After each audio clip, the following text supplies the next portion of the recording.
Exactly where we are. So it was September 80. You were in prison, just got in there. As you said, through the firewall, hey guys, this is Brandon Street. You can't get out of the comedy store. What's up, Brandon? Can you not get out of the comedy store? Big mistake, man. Why? You checked your truck out. Now it's too big, right? It's too big. So apologize. No, see ya. Now you're not gonna get out. Look at this tricked out, ridiculous truck. He can't get out. They have used cars. He's got wheels. He's got wheels in the back. Oh my God. What a waste. You got blocked gallon. You don't believe in the land, Moody.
They hearing this noise? No.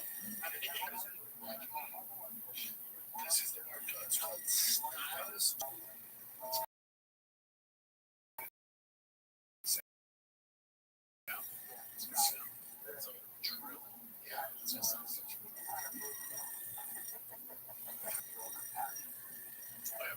Was far-right Mac on their own followers, and then Joey made a joke about Trump not really caring or being sympathetic.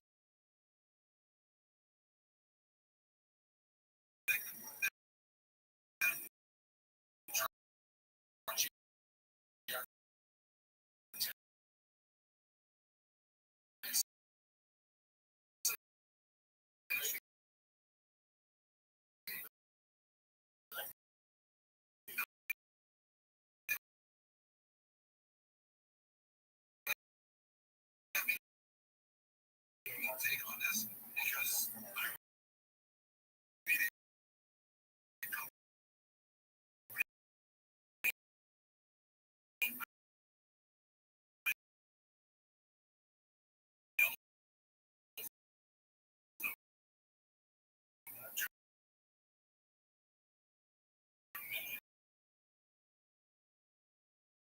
so you see a lot of people right now they got waving like cancel.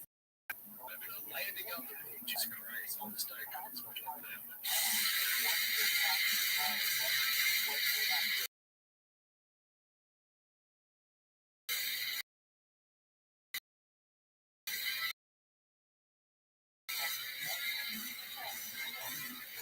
Can't get out of the comedy store. What's up, Brandon?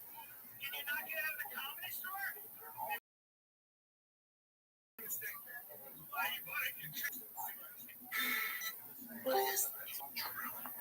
Yo,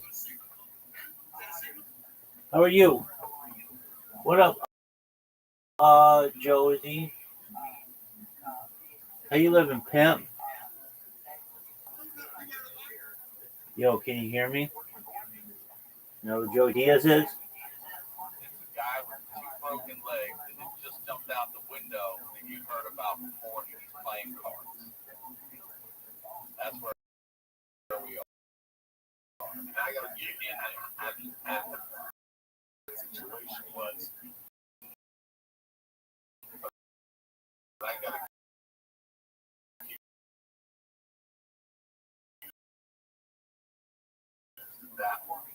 tell you exactly where we are because I listened. So it was September. Just got in there, and you said into and see, and it's a guy with 2 broken legs that had just jumped out the window that you'd heard about before. He's playing.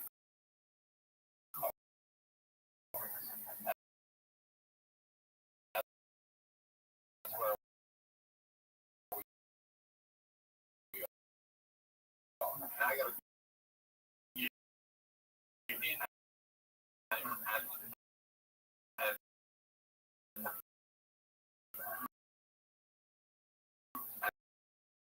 the funny thing about that situation, we're getting the value back. So they sent me to Summit County.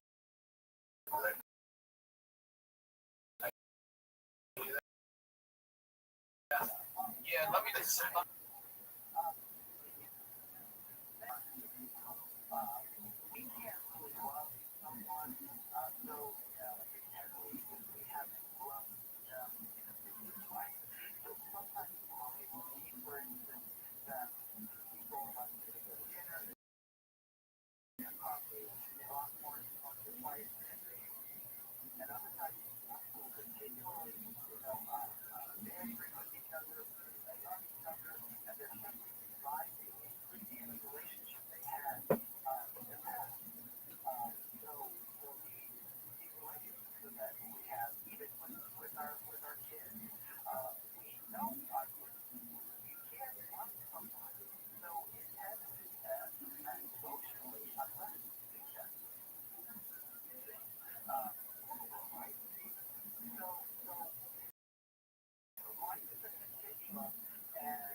To God for what you do. Exactly what you're looking for. Booking.com. Yeah. By Raycon, Upstart, and Manscaped. All that later. Let's get into the news. The Honeydew with Brian Sickler.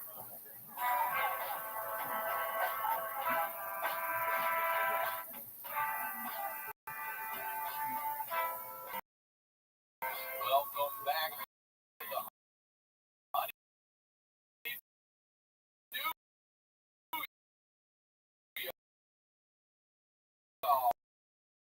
You're over here doing it for your support. Please subscribe to the YouTube We get the audio on Monday, get the video on Tuesday. We got the time codes in there. You can jump around the stories if you want. And I want to make sure you guys are aware or not of my Patreon show, The Honeydew with Y'all, where I'm highlighting the lowlights with y'all.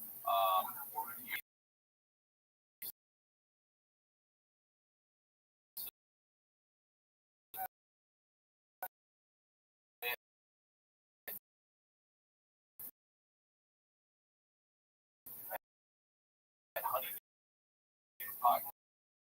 I know things are uncertain.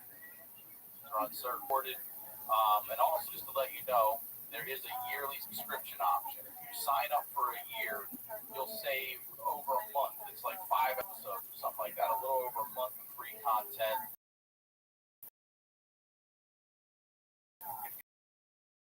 If you sign up for the year and commit to a fan page, Twitter account, all that stuff, the website we got some merch coming. There's going to be some new night pants coming for the fall out there. The hoodies, I'm telling you, they are fleece hoodies. And the king of fleece will tell you how good they are. It's the best hoodie I ever had. We got night pants, night shorts. I got some new Ryan Sickler stuff coming too. Thank you all for supporting, for wearing it. I appreciate you making Night Pants Nation one of the best things going out there in podcasting today. If you live in LA and you need musical instruments or lessons for you or your kids, this is the spot. Santa Monica Music Center. They have all online classes.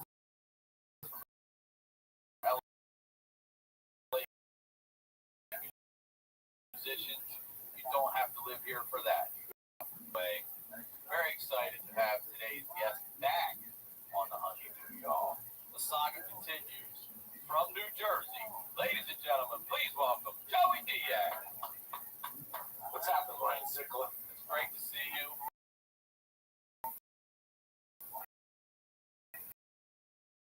I know we've been talking, but this is the first time I've seen your face. Actually, most of this originates, and we're going to continue the story. You good? I'm good. Good.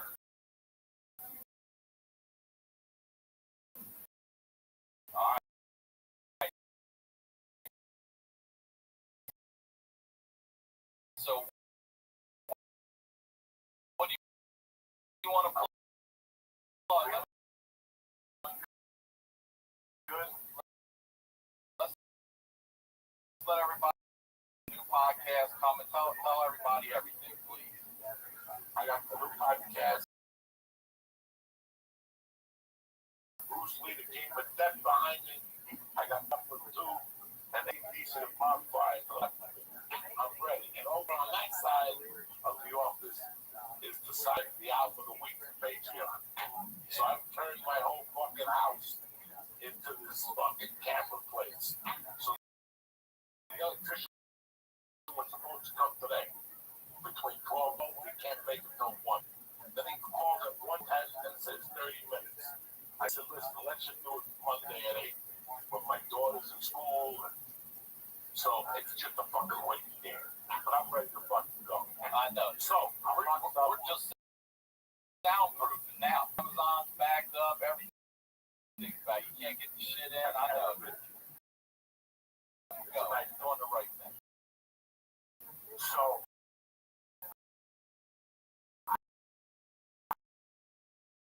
I'm gonna just get a fucking iPhone, best camera, take a picture of the skin. It's sensational. Why am I fucking around? iPhone, you get a mic from Amazon, and you fucking go through the box and you get a second mic, and I got a little setup. All this is communication and left going on. That's it. Why am I making such a big deal about it? Tomorrow, I gotta get lights, I gotta get a plug in. This is nice and easy, you know what I'm saying? Yeah, I know.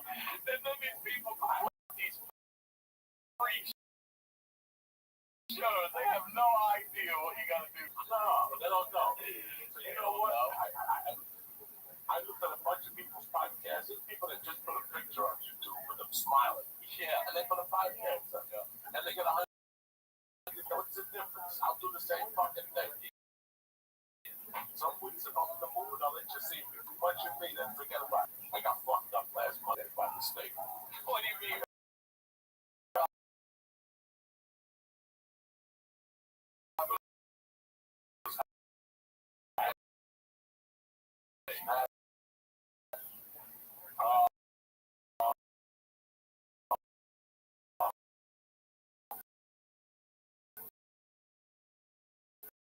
Solid. The suspect, I ain't bad mouth them. They're great. They just put beanie stuff in that shit. You know, I've been around drugs. I know what drugs feel like. When you take one of these edibles, you feel a little bit different. So, set down.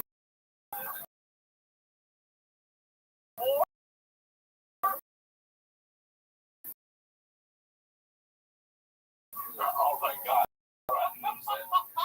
Oh my God. We gotta go out to dinner with kids. And like, I met my wife had to say something to me tremendous. But every once in a while, you gotta have an accident. You know what I'm saying? It's quarantine. It is, man. Homeschools went officially really over the edge. I was doing all right in the homeschool, and I am not doing okay. I am not okay. No, nobody is. Nobody is. So she homeschooled today. She got out. I got a pizza for lunch.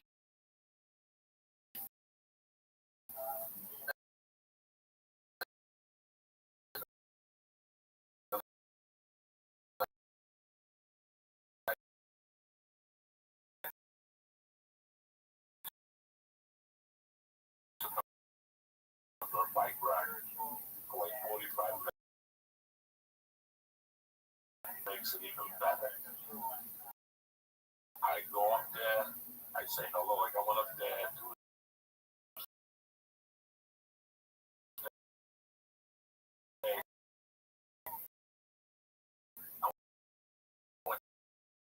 my mother.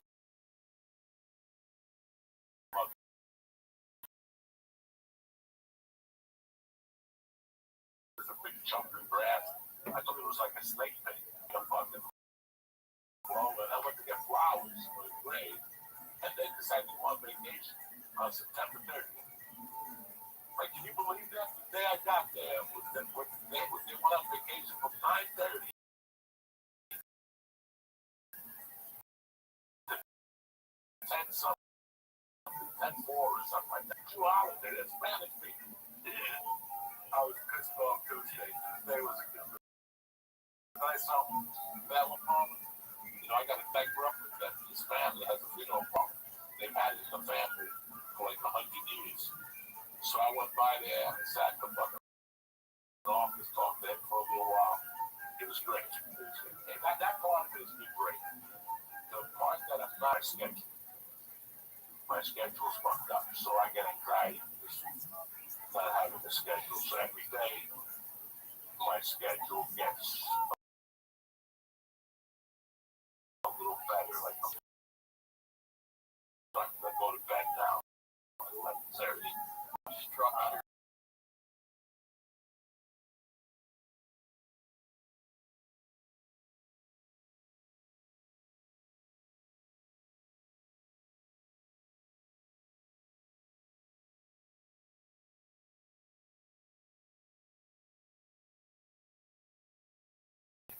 I'm a very all coming all over the fucking place, and this home is killing me. You know, I got people. Yeah,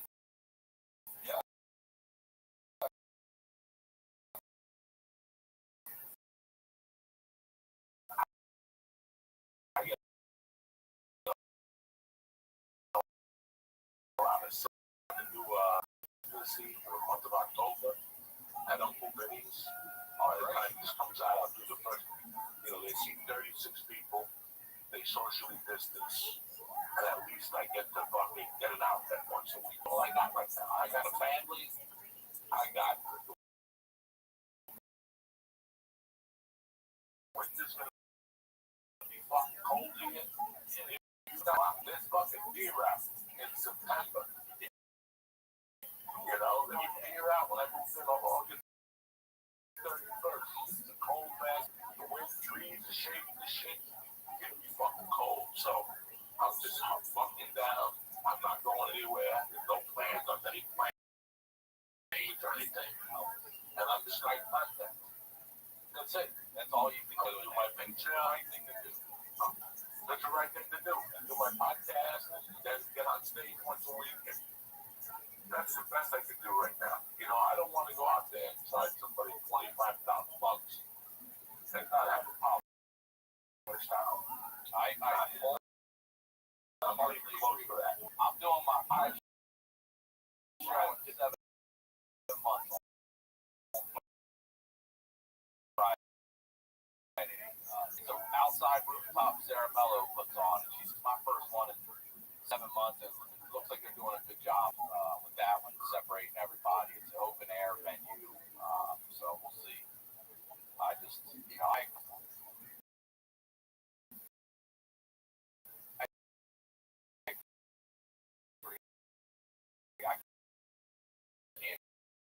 go away for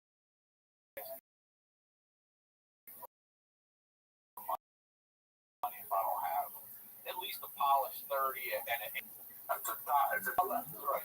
40 to 12. The 12th I got bumped to 3, 5, 10, 15.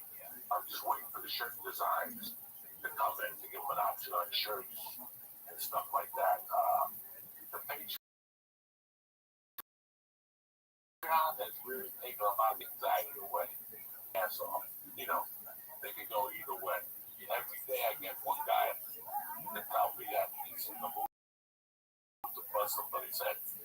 My backs are fighting for me. You know what I'm saying? Yeah, they're all over the place. Are you getting back? So it's just been, yeah, that's my main thing on Patreon. Is the messaging. I believe that connection is the most important. You know, I sit there for 2 hours a day. When you have 13,000 people, that's a lot of messages. So it's 2 hours a fucking day. So I wanted to slow it down a little bit, go up to 3 hours, and just give it to you.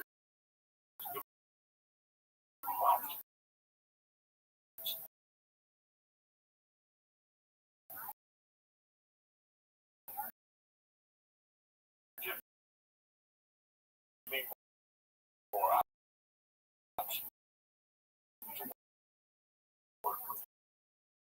You know,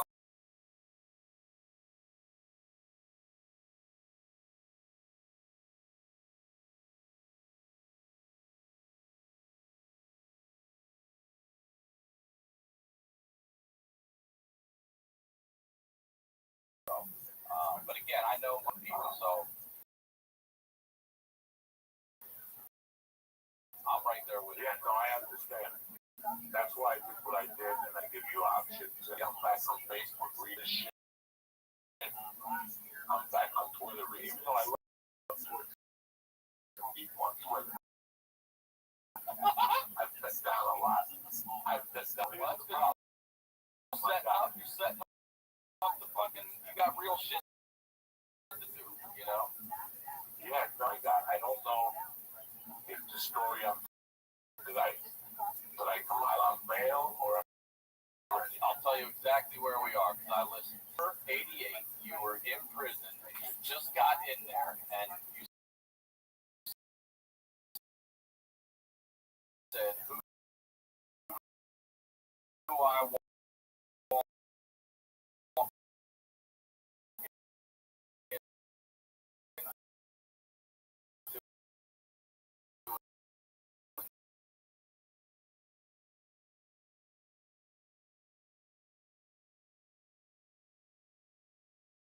that?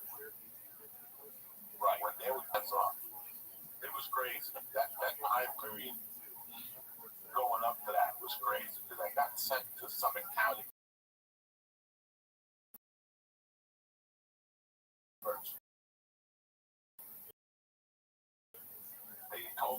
Yeah, let me just say this. Let me say this real quick. So we're picking up. I guest hosted Joey's church. So the kidnapping and everything is a few weeks ago, before Joey left, a couple months ago now, probably. That story is there. So you jump from the honeymoon, you go to the church, get that full episode. It's fantastic about the whole kidnapping, and now we're picking up with Joey in jail. Okay, so I got sentenced in Boulder, and once you go into the cell, you start talking about the fucking.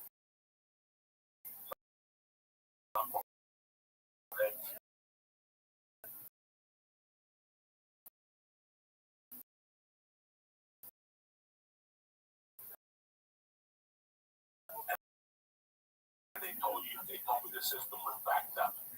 Told me that there was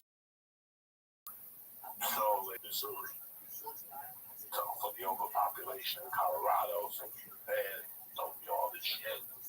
And I just asked me to death, whatever. And the next morning I get waking up and I'm getting taken up there, like an hour or two away from Boulder. And I went up there, and it was fucking August, and it was just going. And I made friends with a kid from Brooklyn. And all he did every day was play handball. My son Dan, I was brown. Because I would play with my shirt off with him all day long. We play handball. And he was at the feds. He told the feds he would cooperate and buy 2 kilos of coke. Did I tell you this? And he went, he set the whole house up. He pulled up in the Fed car, the feds waited for him outside. He went into and took the feds 30 grand.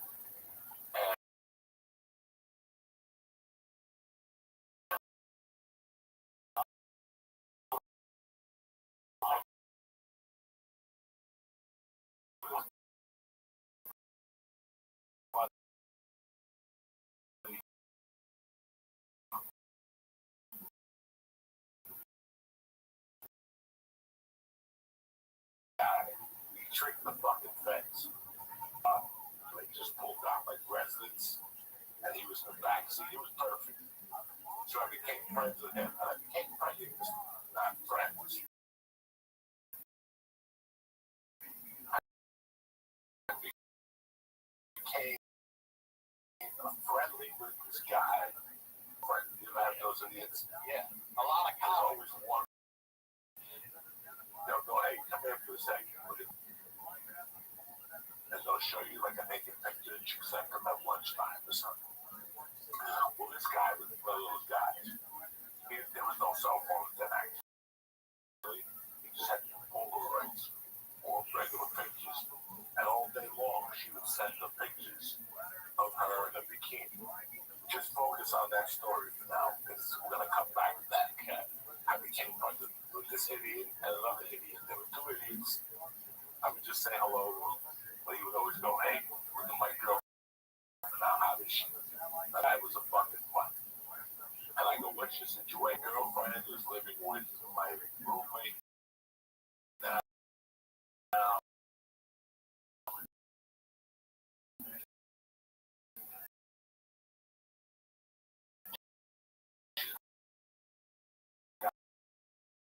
My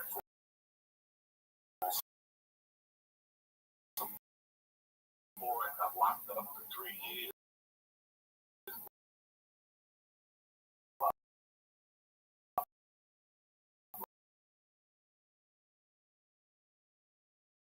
Like that. Yeah, they tell you to identify circles in your mind when you see a horse, you fuck with the heads. It's like Charles Bronson and the Dirty Dozen. Dirty Dozen, they tried to fuck with him, that was me. Right now, the feds listening to retarded, because I fucking throughout that whole thing. What comes to your mind? The Cuban embassy, I would just say fucked up there. So it's like 5 days of testing, they draw blood and all that shit. HIV, they look up HIV. And then you wait there.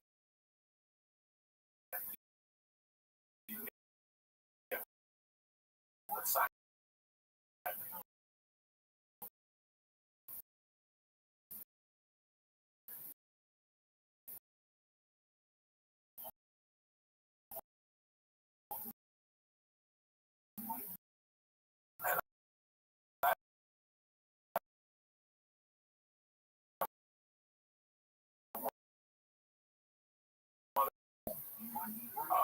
Low risk. I didn't want to go to Gold.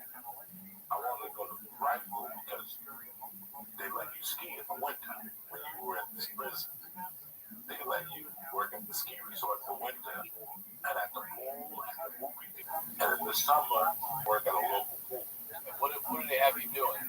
Like janitorial? Like all prison inmates that have worked themselves into good points, and now they would be allowed out to go do work.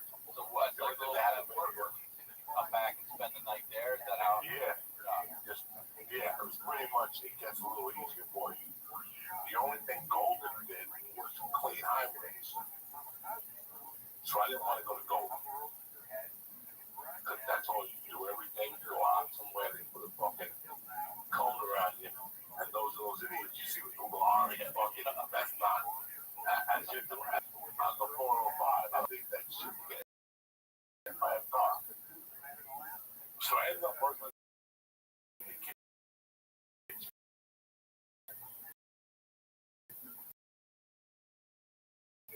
They gave me a job. I got a call one morning from where I live. It would make it so easy. Not even an hour. It's maybe 30 minutes from where I live. You know, so my girlfriend comes visit me. My friends come visit me. They online today. Camp George West said, let's do shit, whatever. Fuck that. It's a fucking prison. No love. They redid army barracks. It was an old army barracks. So, I didn't know what to expect, guys. You know, I was supposed to go to prison. I was expecting to be I am Golden, Colorado, at fucking old army barracks. You know, and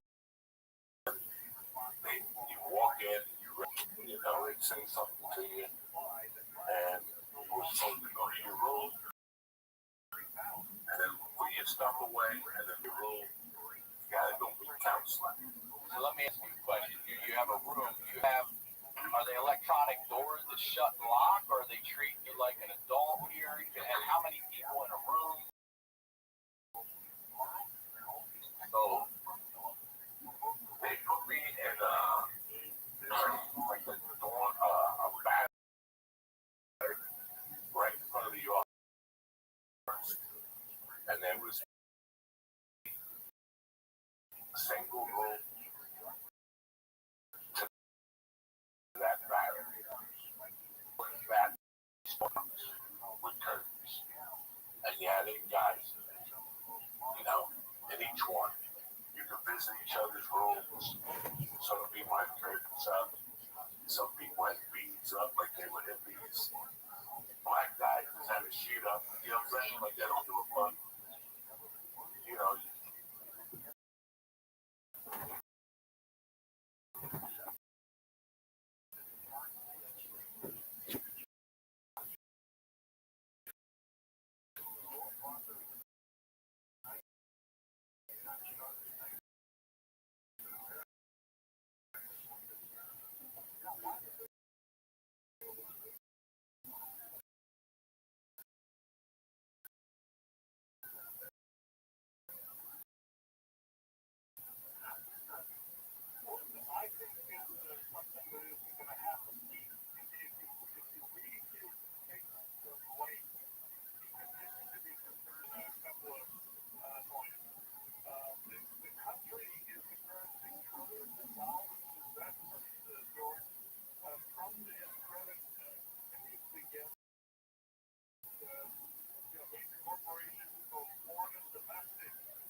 So the kitchen guy was a black dude, maybe 6'6", 310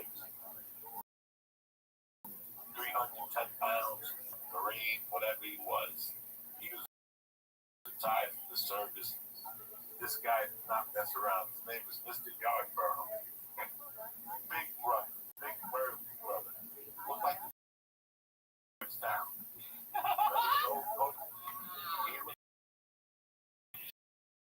Just like that.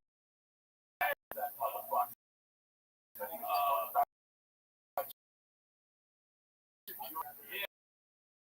Yeah.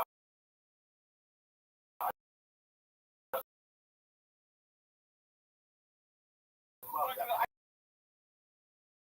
can't even believe I can't remember.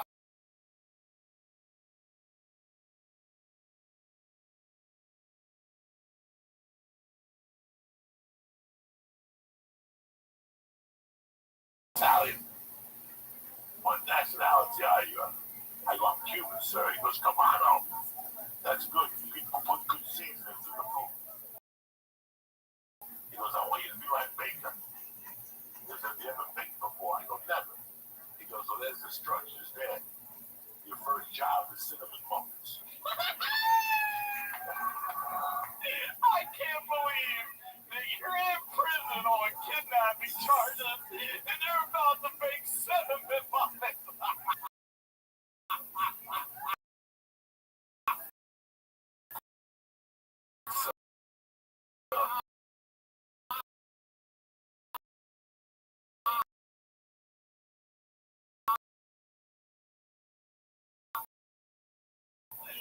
No, you're one of a kind, man. And we became tight. He was a white kid. Went out and got drunk one night and killed 2 old people.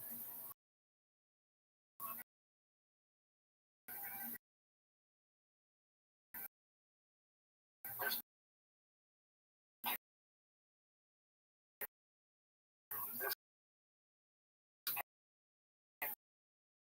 was like, because he was so scared. And I had to, like, nobody's gonna mess with you. We're in the kitchen now, you know? And we both got sentenced like the same, like, you know, around the same time. We both had up in the kitchen. And he knew a little more than him. And I was a little older than he was. He was a real college kid. And we were making the cinnamon muffins next morning at like 4. And we're like making stuff and we're mixing. You know, they have all this industrial type shit. So I don't know how to make muffins, whatever. They said 4-2-inch thick, and you put it with a swirl. So I'm like, those things look fucking like little midget muffins. I'm not giving out those. If I'm gonna bake breakfast of the muffins. So I made these big fucking flying sauce things, and I started putting them in the oven.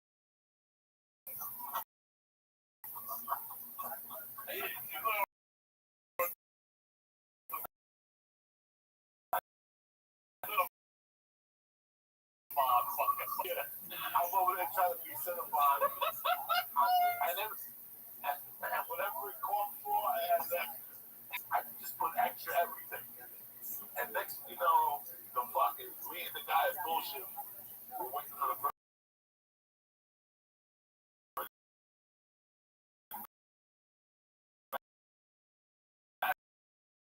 to come out.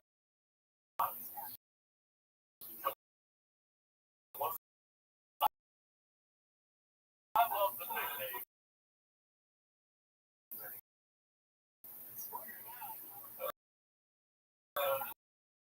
His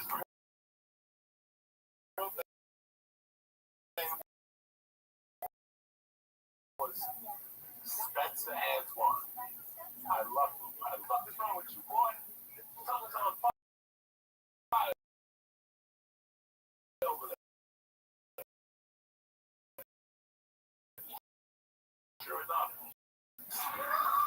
You set the fire in the prison kitchen, dude. It's fucking fire. Say burnt food. Black people from natural nation lose their mind when there's a fire. Black people. I love it. That's African American. When you light a fire on an African American, don't run fucking with them to take their case to chase them. These brothers,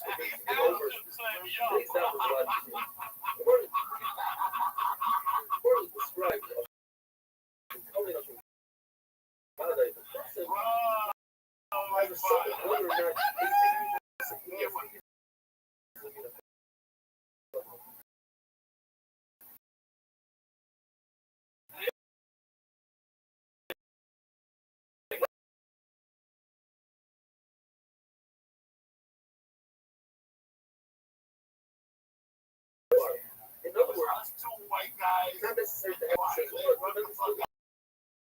so white boy, if the college ownership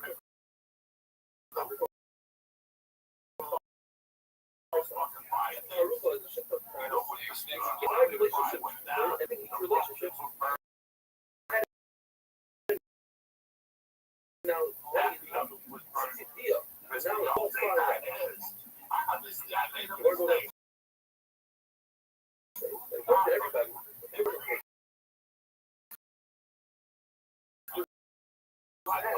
that designation stagnation is going to bring another part. We're going through the people who argue with us. Like, about the knowledge. Then the That's the only kind of fire. then you have values like one of those pieces. What's made of idea is the colleague is revealing it's separated from the mind.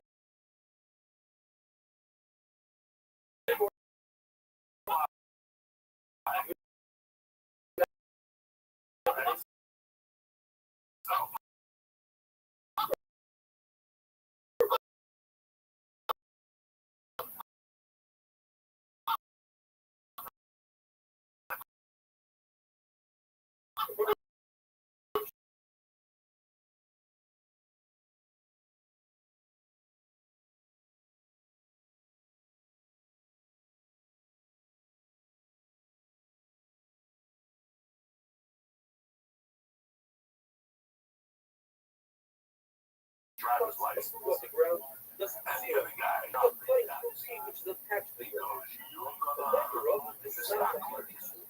Then it has on the truck, all that establish money and therefore to show you any sky.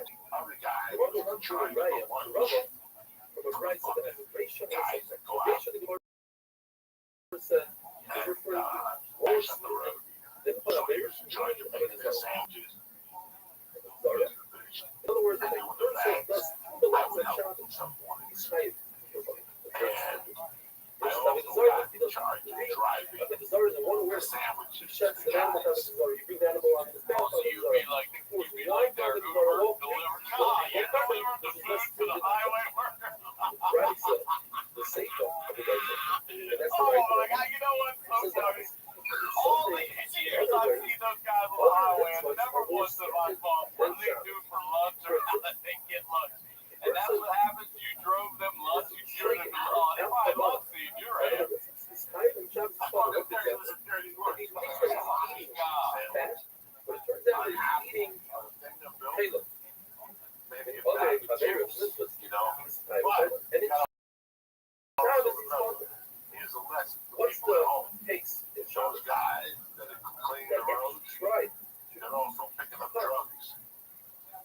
He thought it was funny They might laugh about the and he ended up shit. that was attached. Or the other, No, they or one of the guys he's fucking with. That's exactly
that much? Well, therefore, the shaygate stops the power that's by Avodah Zarah, or shaygate, then Avodah Zarah, then he's amazing. And if he doesn't decide to accept Avodah Zarah, then he didn't break it.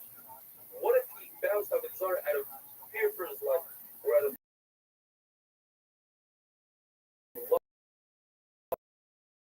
love?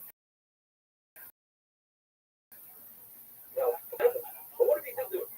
He's also forced to say that the same from like the generation from whatever he's up. Wonderful, wonderful way.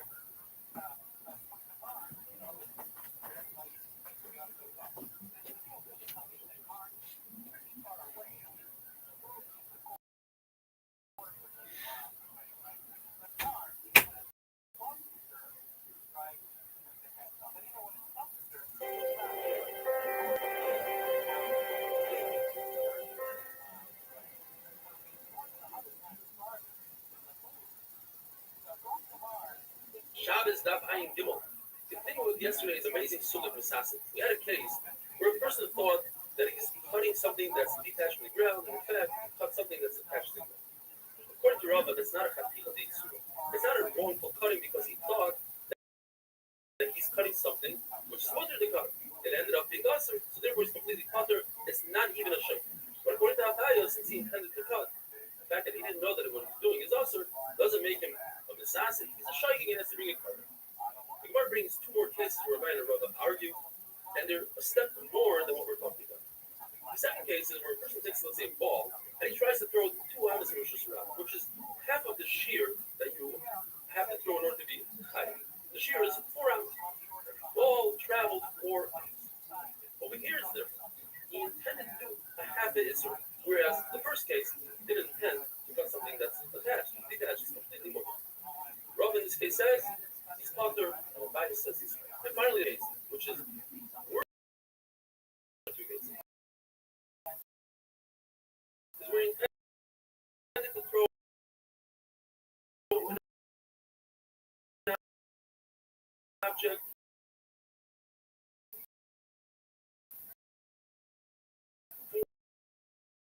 4 amos. And he knows that no one is also do I have a shear. And so we had this question twice already. And it's on today's Mishnah. Mishnah tells us that the 39, he doesn't know what Shabbos is. There's no Yisur. The says, but according to Abaya, it's possible that he knows that all these malachas are also. He's a shaygan. He doesn't know what the shear is. Not knowing the shear. Let's say the shear is more, and he didn't have it. But according to Rabbah, it says that he's put in that case. So to say the things that we said the other day, either according to the consequences of the Paris, or according to Rosh Hashanah, there's a 40th malach called human. He's about weird that you're not allowed to walk more than 2,000 amos of Shabbos. Now, for the amazing, famous Mishnah, which will take us through the entire Masechet Shabbos, describing the 39 Avos Malachas. Avos Malachas are the headline category. There are many that are below and in those categories, according to Yerushalmi. Each Av Malach has 39 Avos. The Rebbe of Shlosh discovered after 3.5 years. And each one is high for their eyes, just like the Av. But we can break them down into groups. Have to do with eating bread. Or the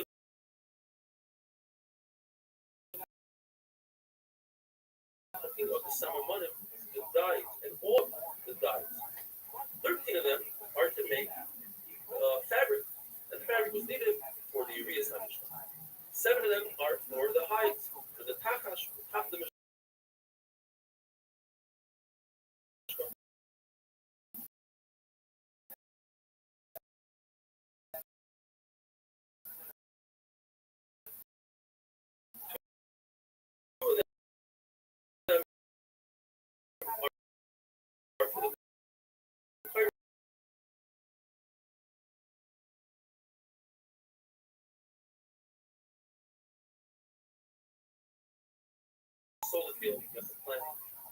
then you plow. And the Kaddish is that even the second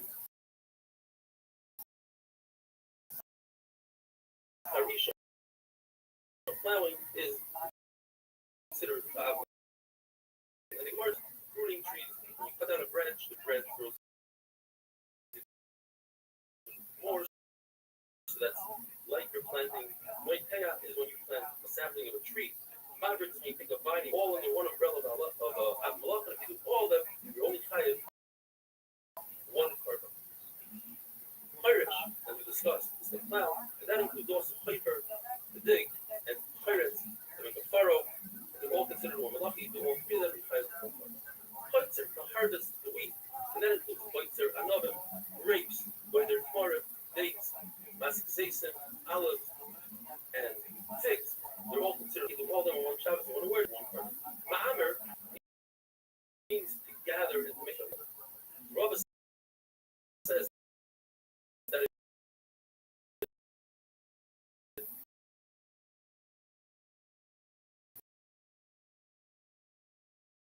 things that are not you do like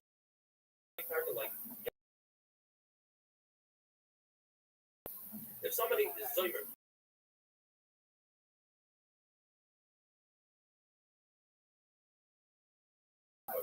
the tree, cuts a branch, and he has two, so he's over on two malachas.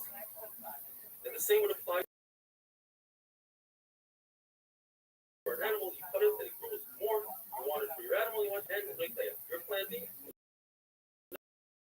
In other words, you want it to grow more, and you want the actual.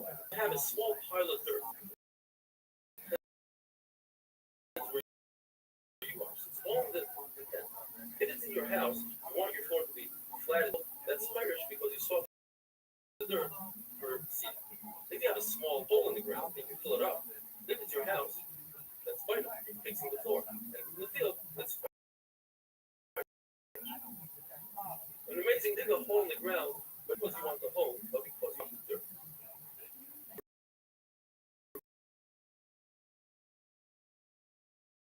Water pump.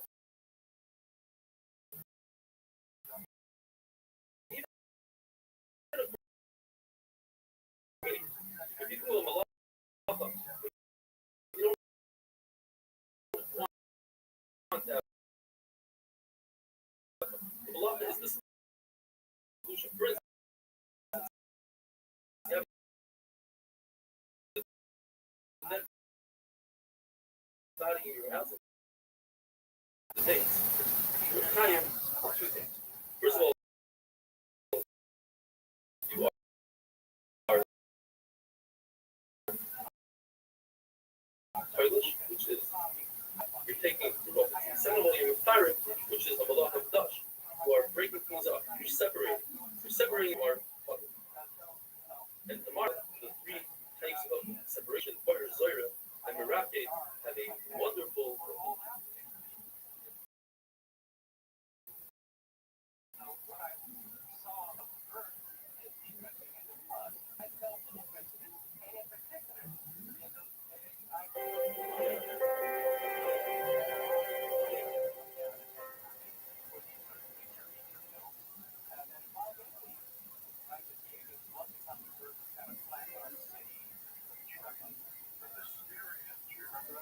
Shabbos daf ein daled. Within the 39,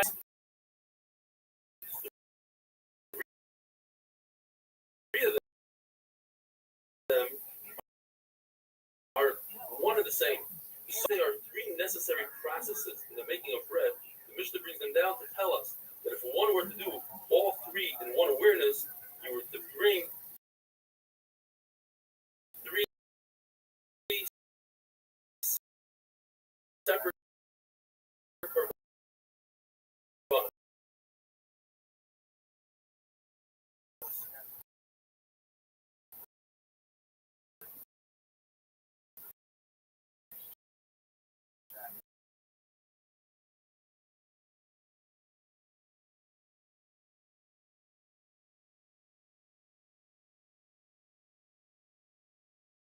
take one of those three, take it out of the Mishnah, put Kodesh in instead. 5 attempts.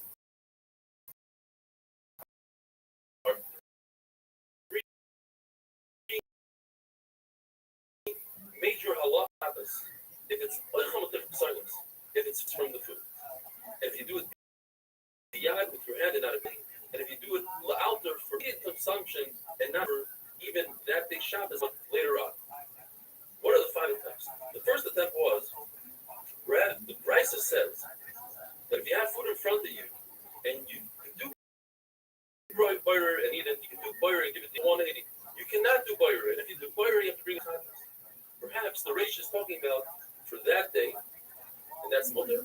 But do it for Sunday, that's a chiyuv chatas. The one says that can't be. There is no malacha that you can cook on Shabbos. We can't cook.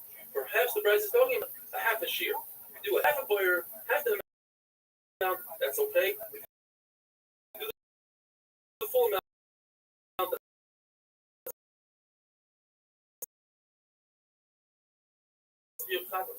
Chatzi Shir also Menat Torah, the Gemara says, perhaps you're allowed to do it with your hand, but if you do it with Koner V'Tamchoy, that's only this is the Rabbanon with a funnel or with a plate. That's Kilachar Yad. That's not the real way of doing fire.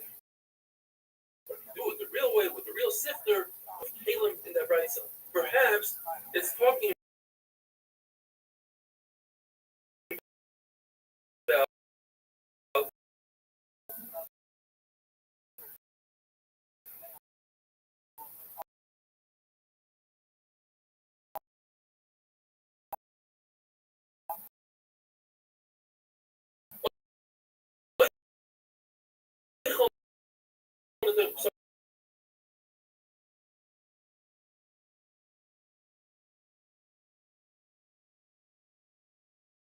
I agrees the concept of biyad through a whole box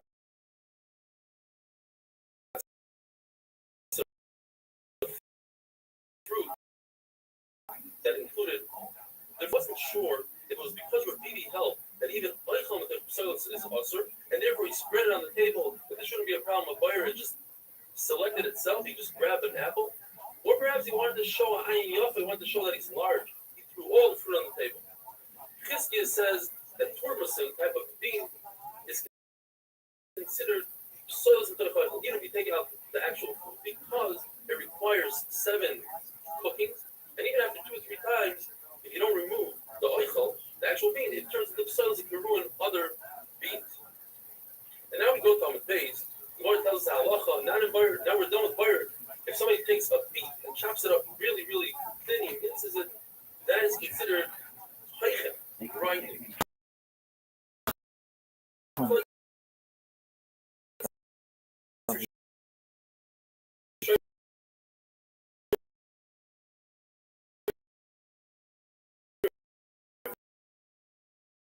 It applies to all vegetables. Right? The Gemara asks, why does it kind of talk about afiyah, baking?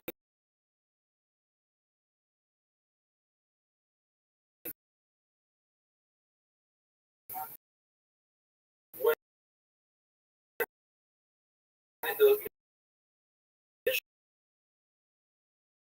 there was no baking that spoke about baking. You're over on the Isra that hardens it up. That's big. All right, let me ask you this because I want to know. You're obviously in there with people who kill people. You said,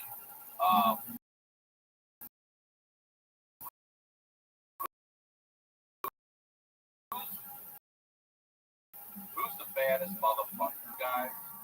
And also, did you ever get tested? Those are the things I want to know. It was a job.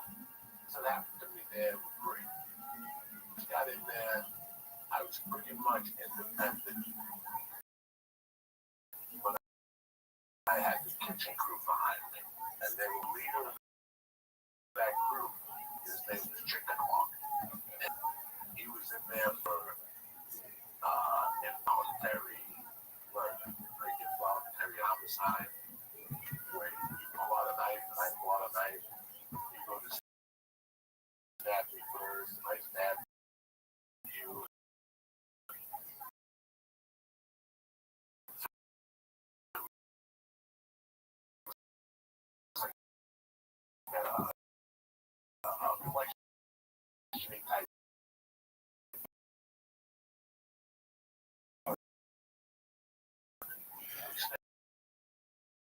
everybody had this pocket cast, real wrinkly face.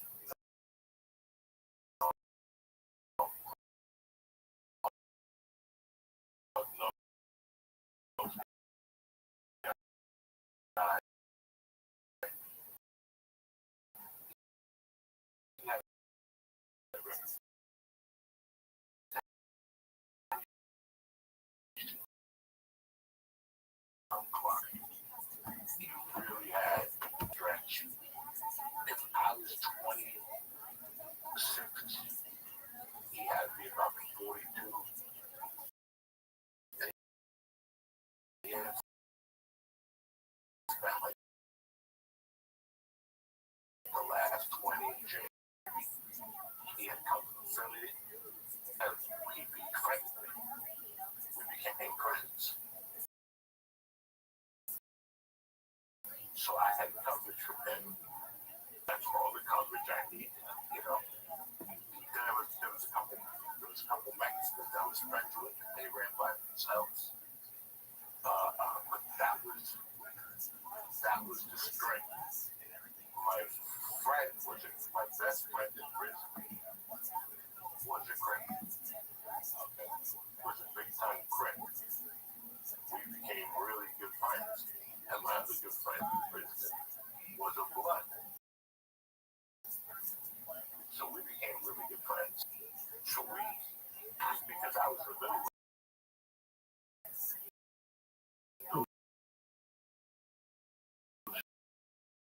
two guys.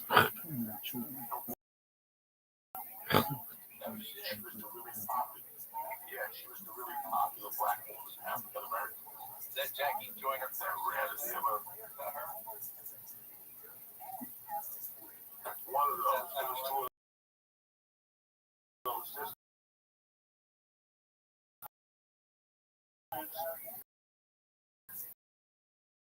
Yes, one of those other. Okay. At the crib, his name was Torre, and me and him were together 24/7. Working together.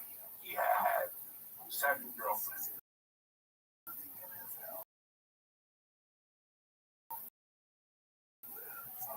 That he would schedule all Monday, Tuesday, pick up Monday.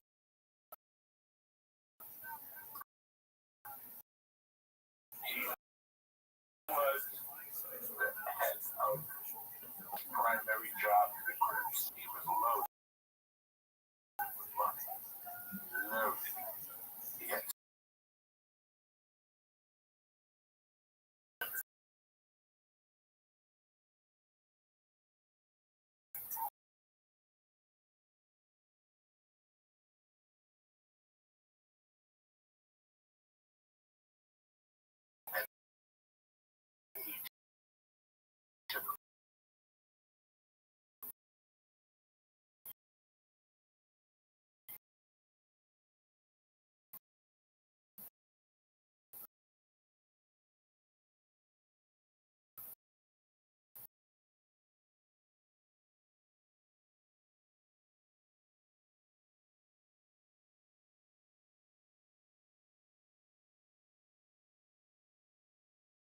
I love those brothers like a motherfucker.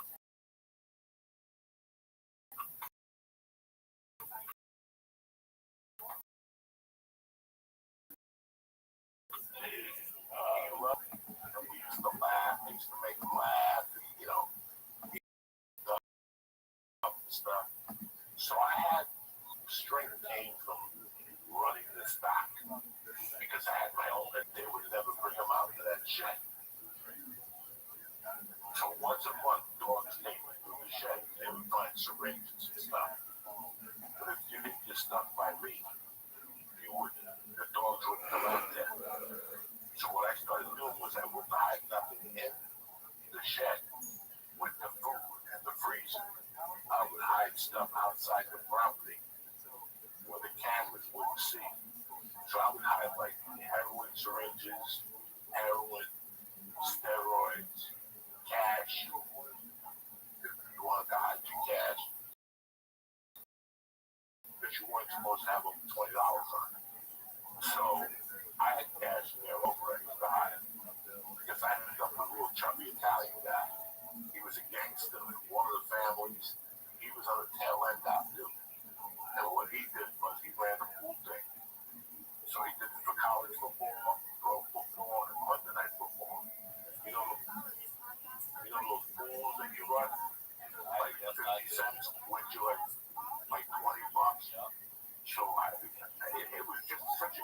like 8 partners of him. I said, man, because he used to cook every night. Squares, baby. He made nachos every night. He made hot dogs. He made hot dogs. The buns already around them. We all those.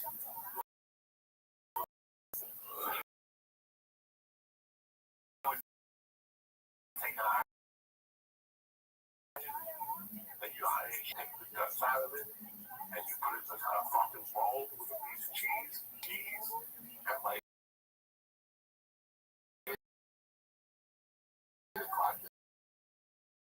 20 more hours waiting to buy nachos to watch TV. You're making it sound alright. For real. So, only gambling, and you only get two to a couple white eyes. If you let me talk to me, I get involved. I get the Spanish guys involved. And that's exactly what's happening. I went from him doing 1 card per game, 3 cards per game on Sundays. I would have him on every game. So I think we'd make like $8 per card each. So 3 cards a night, $24 plus. I made $1.40 an hour in the prison. I was living like a dime.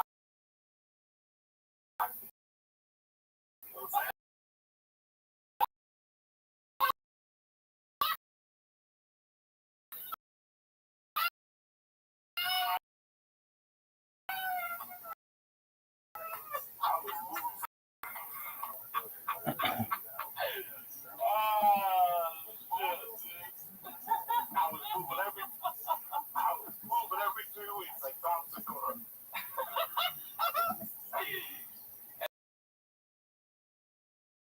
Like sort of the general store almost to get their shit. Is that how?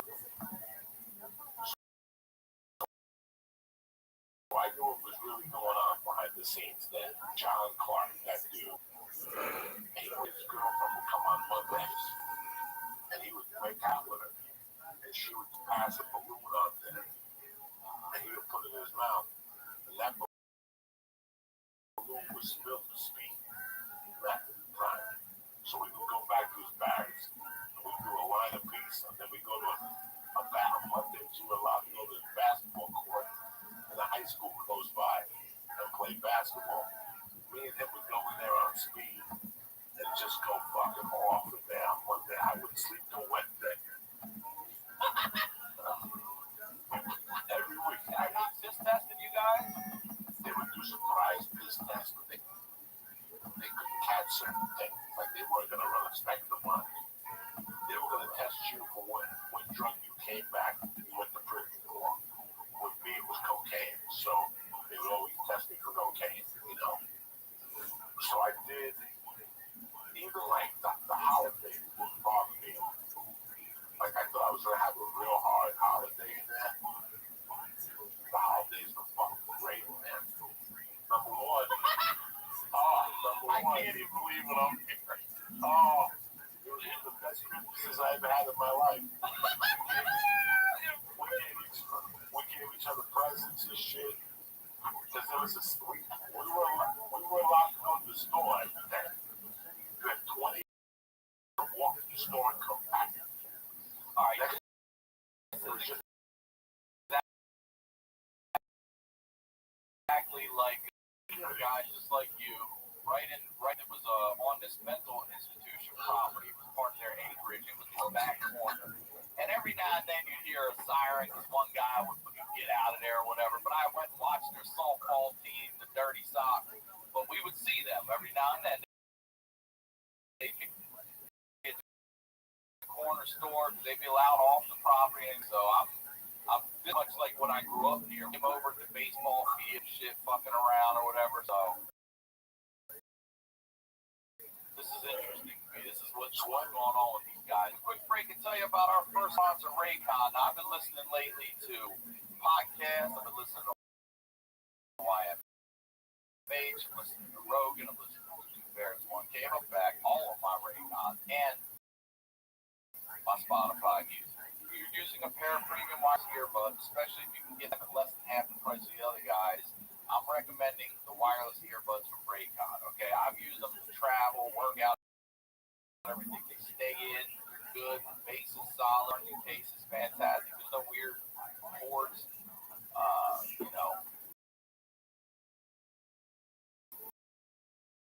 knobs hanging off the end.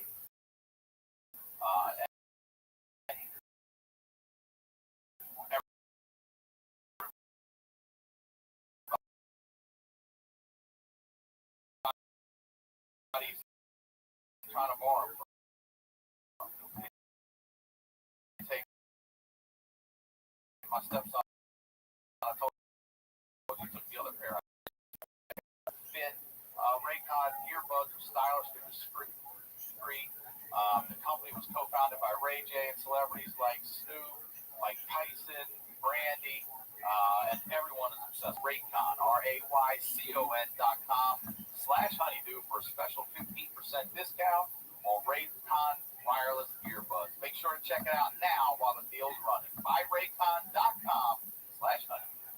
Our next sponsor is Upstart. Now, during these economically turbulent times, everyone's looking for a way to feel. Still needlessly throwing money every month at high interest credit card debt. It's time you checked out Upstart, the revolutionary online lending platform that knows you're more than just a credit score. And now is the time to find out how low your Upstart rate can be to help pay off high interest credit card debt. Unlike other lenders, Upstart can reward you based on your education and job history in the form of a smarter rate.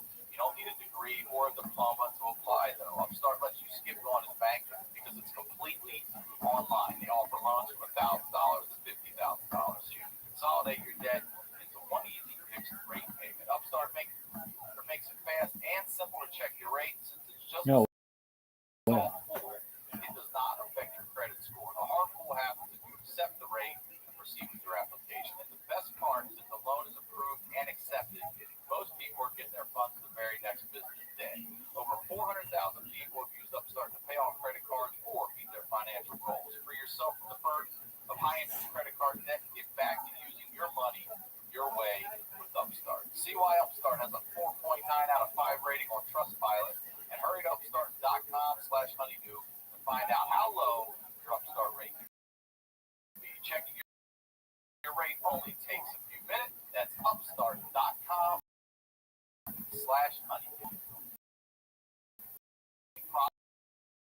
Product alert. Manscaped just released the Weed Whacker, which is a nose and ear hair.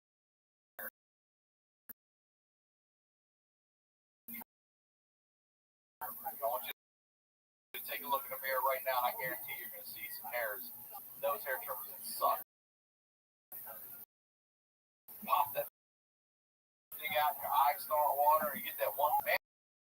Manscaped is forever changing the grooming game with their Weed Whacker. Proprietary skin-safe technology which helps prevent nicks, snags, with delicate holes. A Manscaped Weed Whacker uses a 9,000 RPM motor powered 300-degree rotary dual blade system.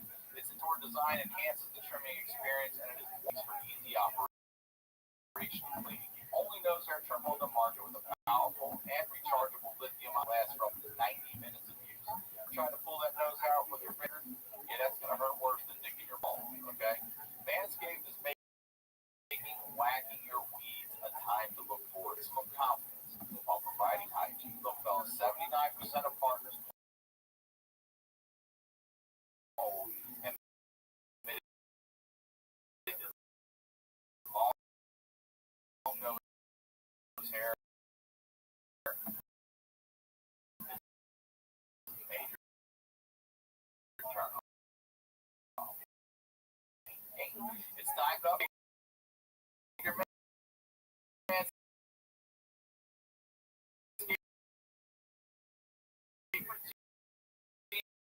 go whack your weed now. Back to the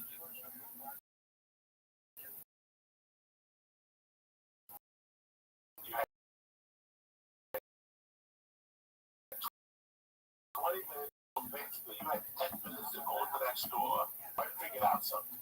There was a little Chinese joint there. I used to have Chinese food outcomes. It's like, but you don't have enough time. No, you guys got to call it in. So I started calling in like more, like fried rice, like, shrimp fouillon, egg fouillon, and I would get there before the reason. I wanted to go get things to Coca-Cola, and I'd run back. So I was eating Chinese food in jail. What's the best Chinese food in the world? But at least it gave me a little bit of normality. Me and Torrey Files, we loved the pork fried rice in that place. And he loved the chicken wings, so I would get the fried chicken wings. So sometimes I would run over and get fried rice, and then Torrey would go over and buy like 300 fucking chicken wings. Like there was like 6 wings for $3.95. He would get like 50 wings. The prison didn't know what they did. He had that bag. It was great. There was no liquor store around there. So they really wouldn't look at your bag. And you could see the store from the guardhouse. So you could see if somebody been drugs. So they didn't really watch. I remember the first time I walked back with Chinese food. The guard was like, I've been here for fucking 10 years. Nobody has ever brought back Chinese food. How did you do it? And I go, I planned ahead. I called in 10 minutes before I could get over there. So it actually sat 10 minutes before I could get there. But there was age was big.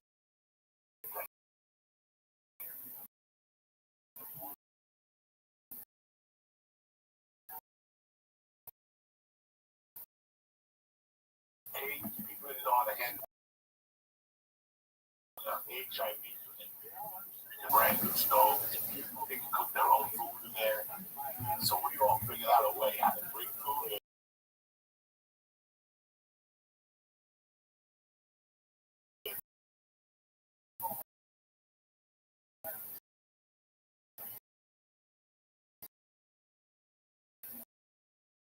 They were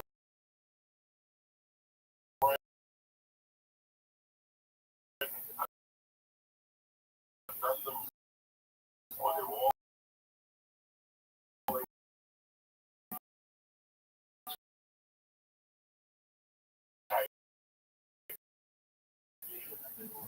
because they were interested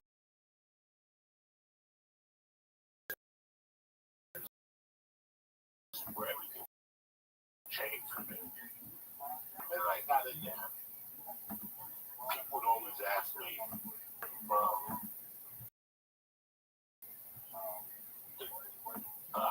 the first portion. I called it the first 2 weeks before I went to prison. Before I went to the camp, I went to that place. Do you remember what I called it? The first 2 weeks, whatever it was. I can't remember. You get double time. You get double time out there. No, that's county. When you got into, what do you call it? It's called something because when you go there, that's what they determine how many points you're at. How many points I don't remember what you called it. and where you're eligible to go.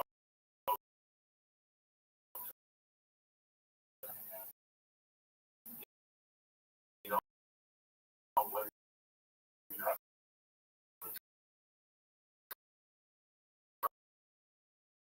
driver's license, whether you had a job at the time of year, minus 1.5. How did you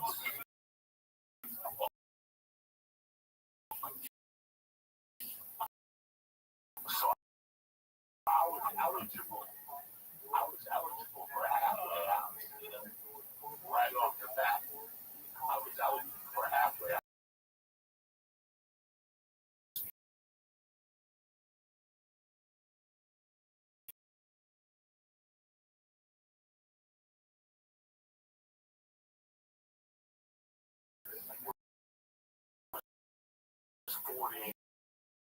Not what you were arrested for.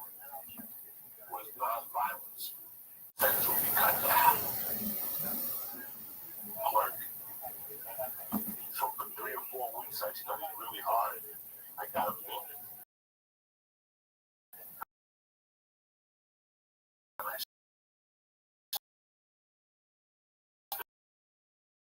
studied all the laws in Stockholm.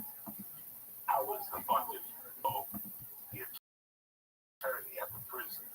So I would argue with guards and get their Like basically like the shop steward of the union for the prison. right. So I became Wow, that you're a guy. representative? So I became that guy, but I fucking won every case.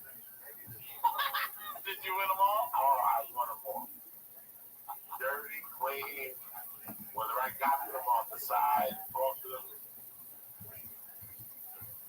You know, I would talk to the guy who wrote the fucking report and nail him down a little bit, throw him off. You know, I got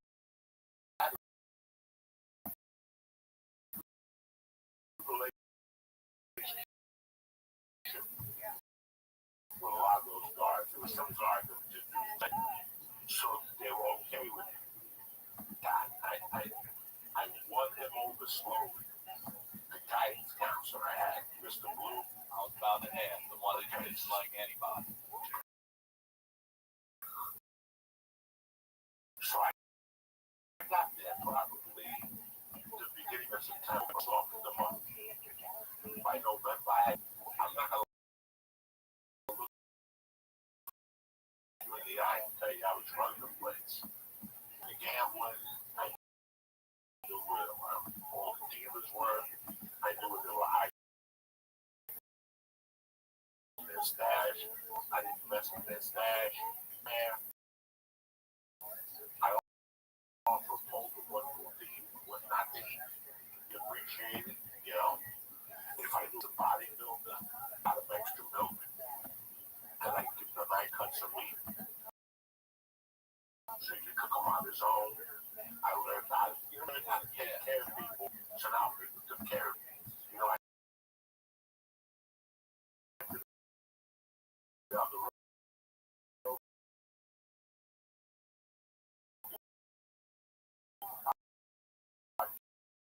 Yes.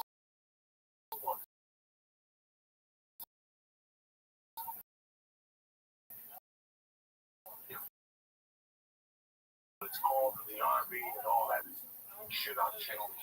Yeah, my dad taught me that for the military. Yeah, shit on shingles. So, shit on shingles, whenever they served that, I would sit behind the line of the food and it would be like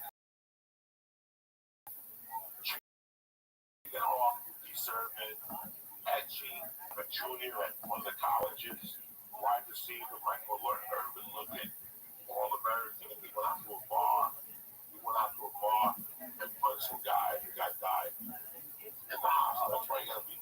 That's why you gotta be careful with your hands. Yeah. But so you had Edgy,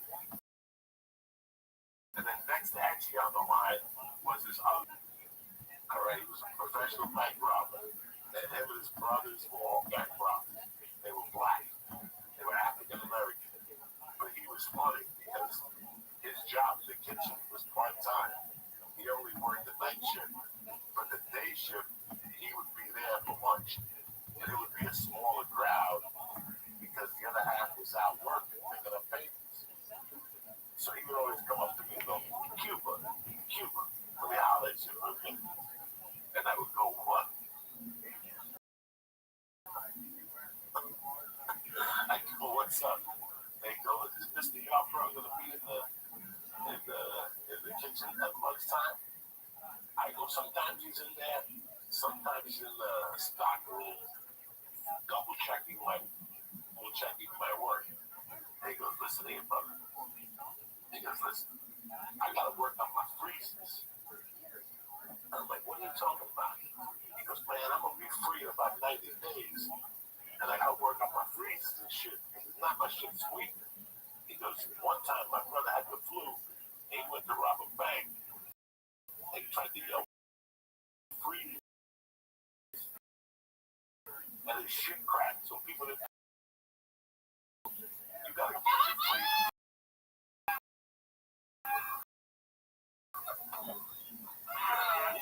How to practice holler and freeze with command. You had to yell freeze a second time. That was silly.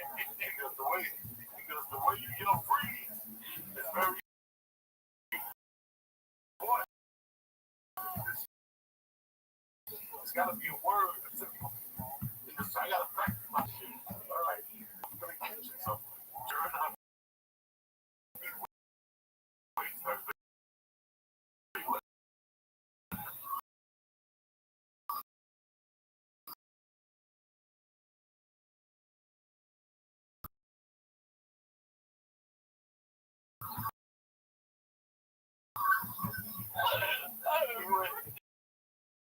that didn't really. Let me do this again.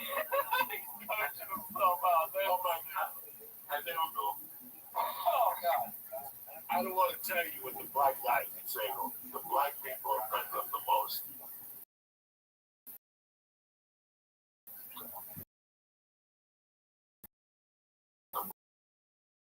Black people told y'all to say, what the hell's that with you, man? My freeze came tight. He was that serious. His freeze game had the beat tight. You would have no idea how much I laughed at that. But then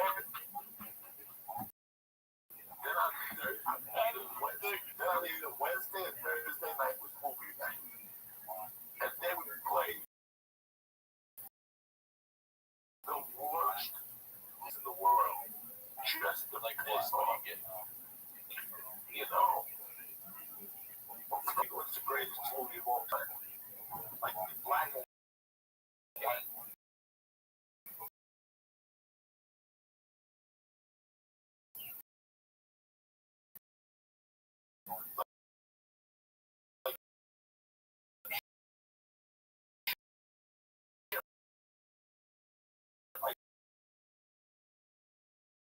Like black. They love them. And they'll be if it's going to them. They love it. Shout out they go crazy.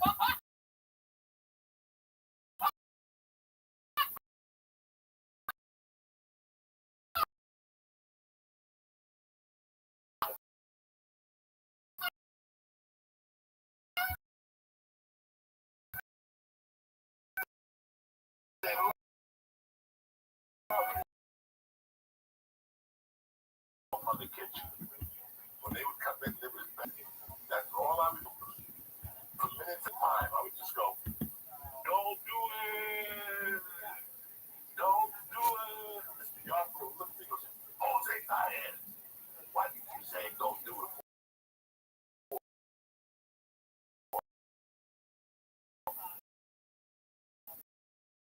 Then one don't do it. So he's like, I know you're lying to me. I come nobody's eating my chicken.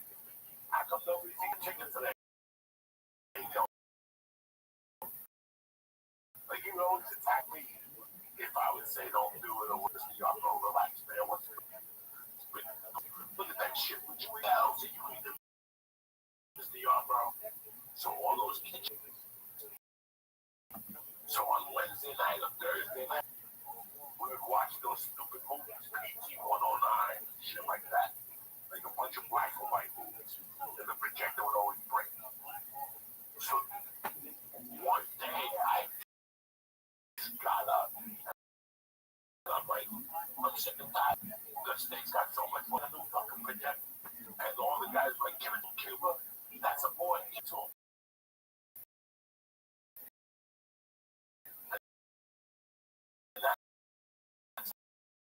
I was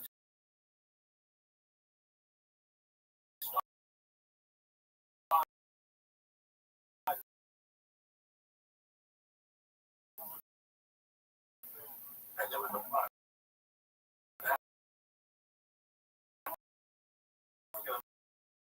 American.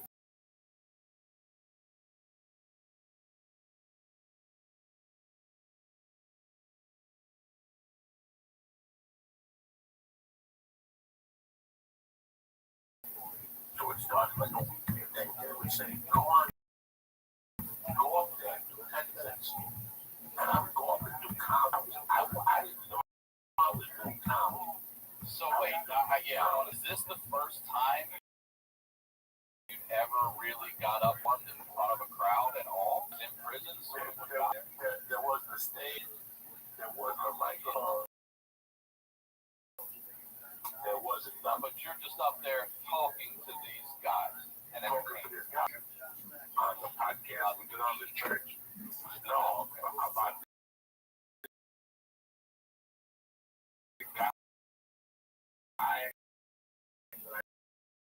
working with.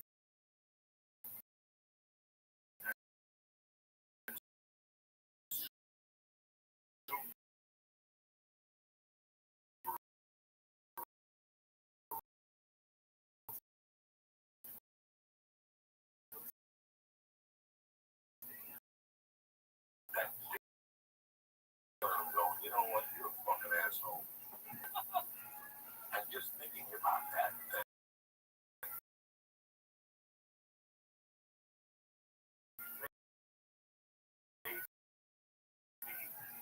I was now, here I am 8 months later, and I'm actually doing comedy. You know, one day, the counselor, my counselor saw me doing that one night. There was one night a month he stayed there late, and this was this particular night. And it was probably like a November night. It was after Thanksgiving, going into Christmas. I remember like it was yesterday. Because I was walking out, and for weeks I was busting balls about the report. Diagnostic, that's what it was. Diagnostic. I'm so focused on that you said, remember the guy that showed me pictures of the girlfriend in a bikini, and I haven't wanted to forget that. Good morning, I can ask him. I'm good. How are you? Lovely, ma'am. You ready to take on the day? Yeah. All right, hit it hard. We'll see you tonight, God willing. All right, see you next time. Really. Excellent. And I kept busting his balls. And one of those nights that I went off, I caught him. And I like just off adrenaline. I got in his face a little bit. I go, what are you going to tell me? What's on that report? And he goes, you really want to know? And I go, yeah, I really want to know. And he fucking went in his gas when he pulled out a file and threw it on the table. And he goes, you want me to fucking tell you what it says? He goes, I'll tell you what it says. And he started reading the psychological shit. And he goes, he took off his glasses and he goes, what this system is, you're a deadly individual. Yo.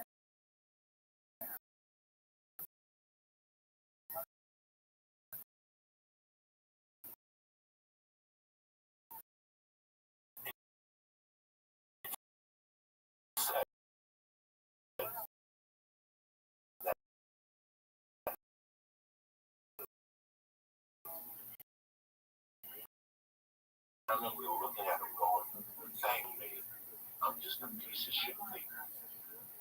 I appreciate that. And he looked at me and he goes, I told you.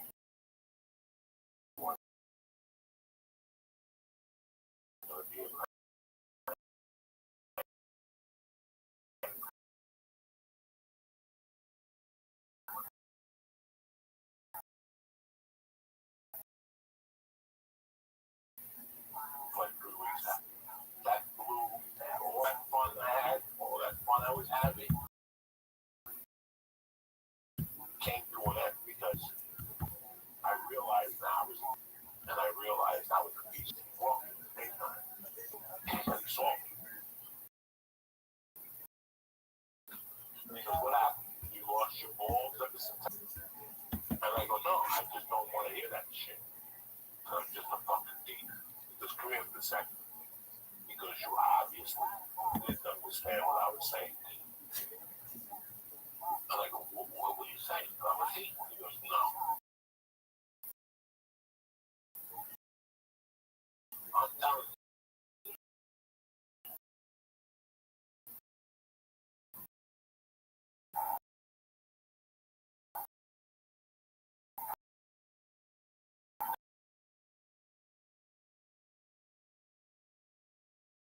I don't think I know about it. Because you're a fucking genius, yours. You can just take it, you know, and that resonated.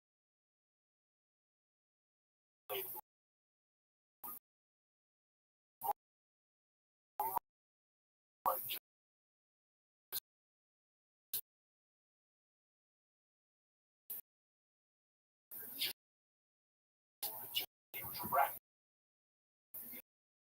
He was right.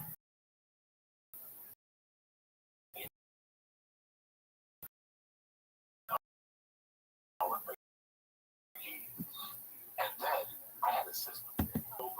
Sandwiches.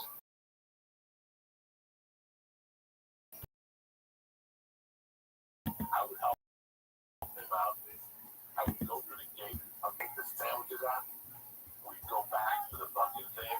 It'd be 9 o'clock by then. And then I would shoot straight to the library. And the library was a white dude that was like Josh Potter. And he was also from Buffalo. He was in there for double murder. He murdered his wife and the mailman, which made the federal offense. It was fucking. So That's what made it. It is not true, really. But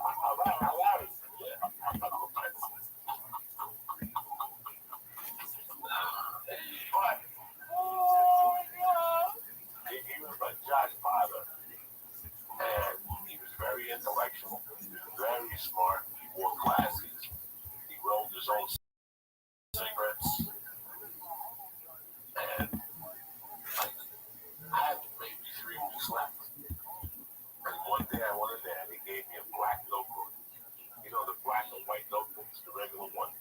Where you put your name, your grade, and your address. He gave me one of those with a pen. And he goes, that's a notebook for you so you can write your jokes. I go, I don't write jokes. He goes, well, what is that? Whenever you go up there on Wednesday nights, that's just you talking. I go, yeah, I guess. I don't have time to write jokes. I've never written a joke in my life. He goes, so you don't sit down during the week. I go, you see me, I'm in here. We just one and arguing because I would go in there. It would be me, him, and Chicken Hawk. Chicken Hawk was in there for voluntary marriage. And he was African American. And he was well spoken, intelligent, smart. So we'd go in there and just talk about whatever was in the newspaper. It was like 3 topics talking about the world's events and shit. And I learned a lot from those 2 guys. Those 2 guys were fucking a lot smarter than I was, you know. And he gave me a notebook and he goes, listen, I'm going to be out of this hole in 2 years.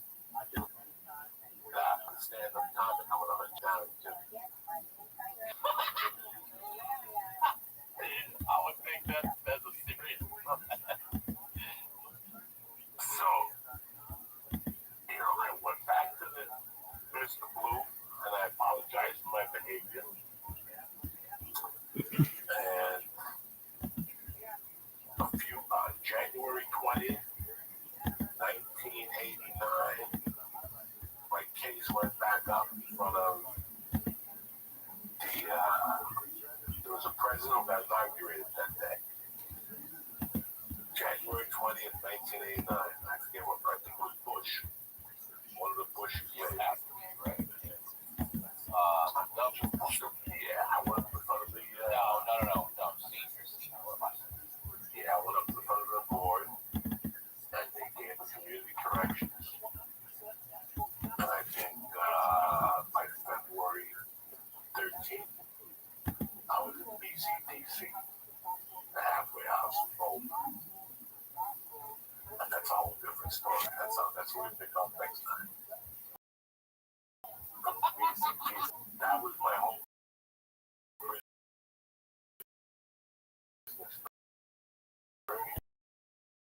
So I had a really good time in prison.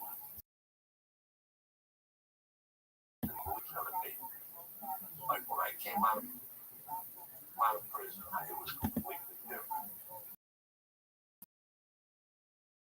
And when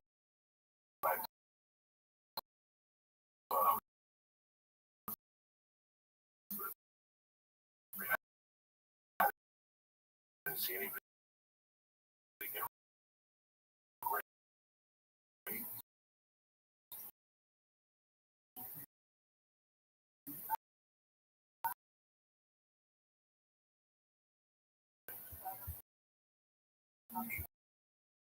was a young guy that hung out the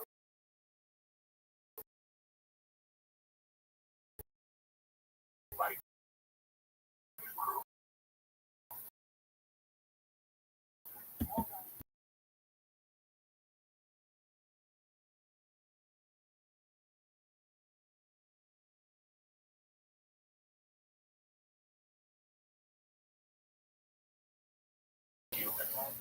So he told me how much you like to give food. And that's it. And I remember speaking and seeing the SWAT thing. So I had this support, and I had the black guy support. Because I went to war with this biker. They told me exactly how to do it. They said, just get them one-on-one. Don't allow the bikers. And one day we were listening to Guns N' Roses that just come out. Right? That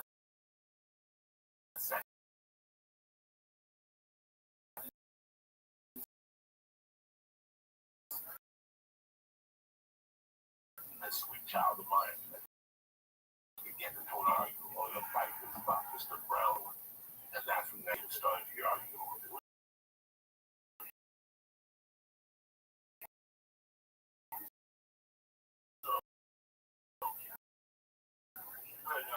So the first thing I did was I knew I could talk about it. When we got caught in his area of the yard, I would be killed. Because there were like two guys that crew that I didn't really like. The leader, Rothschild or something like that was his name. He was a guy. And heavy. I didn't like the long-head guy come out eventually at some point. But I also knew that I had a secret weapon to hate that. I'm gonna fucking break it down to three motherfucker.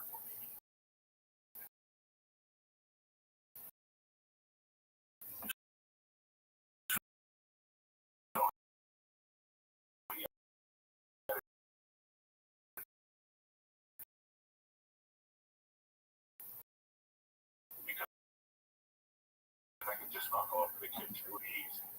With the blacks around me, man, nothing would happen. The black dudes would help.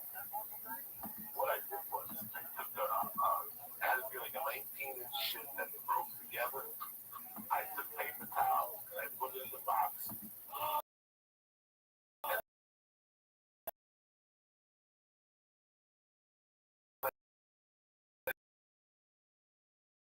I took flags in the workshop. I took them and I put it in this drawer. And I put his clothes over it. Wait, no. Does anything else smell? Oh shit. We would go, nah, I don't smell nothing.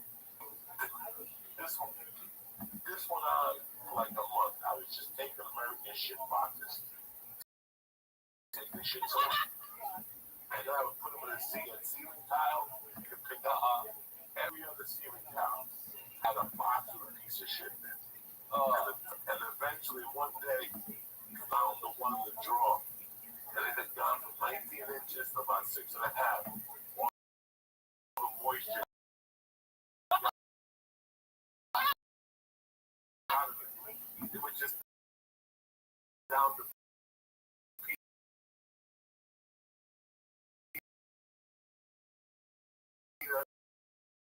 a couple clusters of whatever the fuck. But there was a gym area.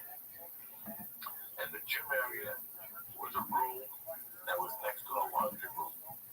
And they had a billboard up in that room about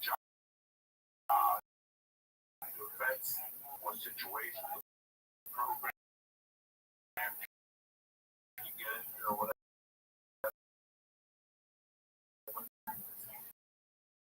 And one Saturday, I'm working in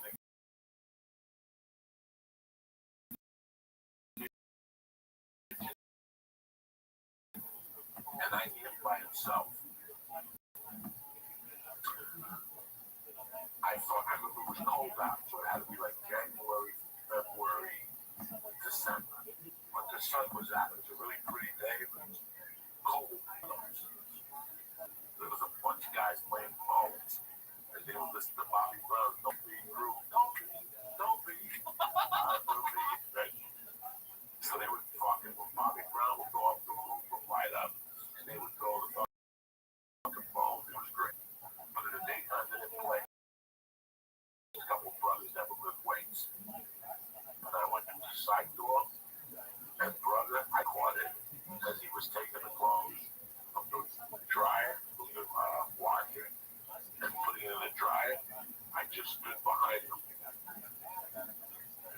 And the wall next to us had the billboard up with all the events that are going to happen. He fucking turned around, and I was right there on him. I go, you still got that problem with me? And before he could even say anything, I grabbed my hand in between his hair. And that's why I never liked long hair. And I grabbed his hair and locked him in like a, I didn't know anything about Muay Thai. It was really like holding somebody doing Muay Thai, holding their neck.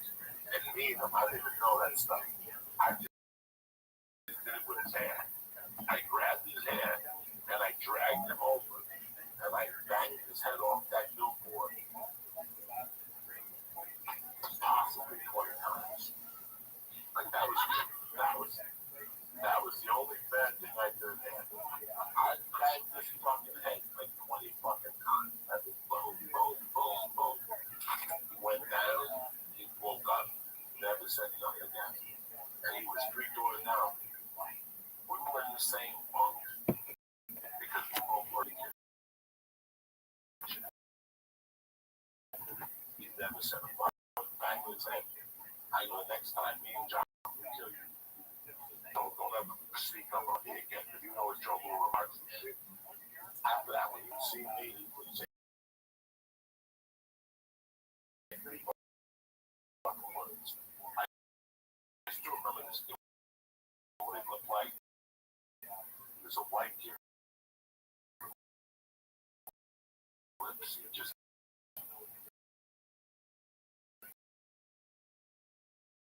He just wasn't even normal.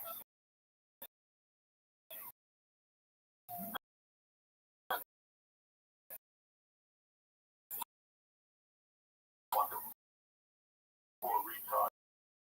Wasn't even normal.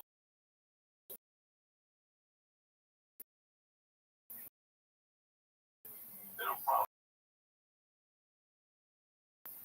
And I get out of the halfway house, my child is born. And I hear the city of Boulder's on alert. Because a guy escaped from prison in Canyon City. And he was headed to Boulder to get his girlfriend. He was that idiot. Damn. Something happened. That had broken out. So what he basically did was he broke out of jail because she let him know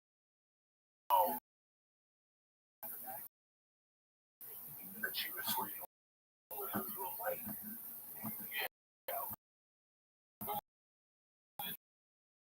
See that coming?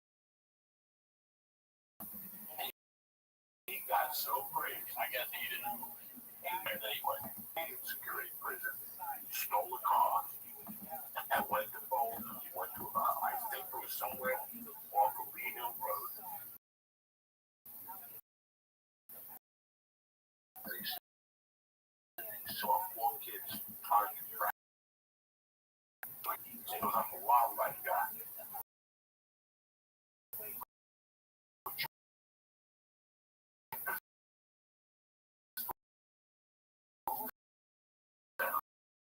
I was saying that.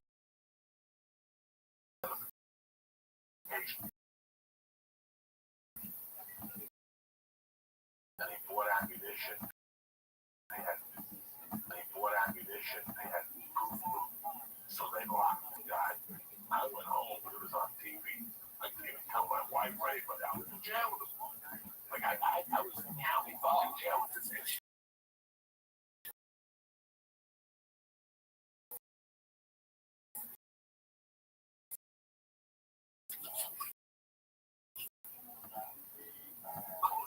I lived on a jazz club there, like a blues club.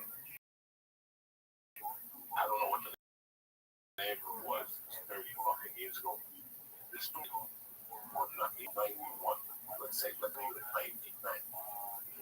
So this idiot broke out, shot the 4 kids, set up a meeting with his girlfriend to meet her at that blues club, and got into a shootout with the cops.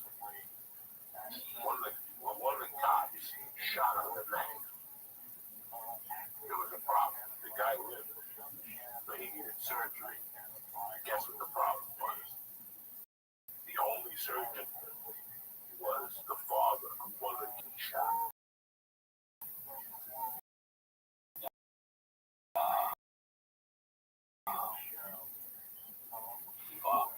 Yeah, I think what happened? 2 of them survived. I think he refused to take care of the dude. And the dude died or something weird happened. They had to go to court or something. Right now,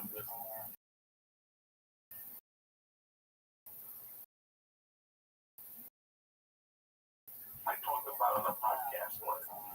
The guy refused to operate on the guy. So, that's the world I saw, man. First of all, thank you. You know I love Thank it. you. Thank you for making time for this, because I know as a parent. Oh, I don't know. No, it's important. When I listen again, I know it's what are we, February?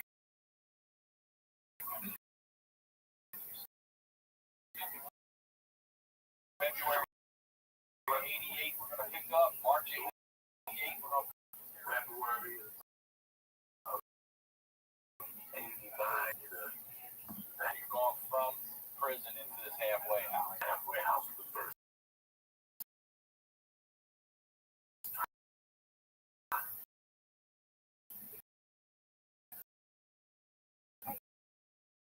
And this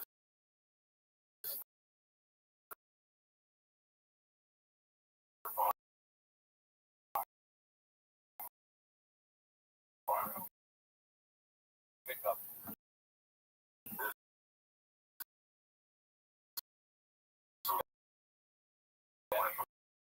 February. the past, this past, with this face, with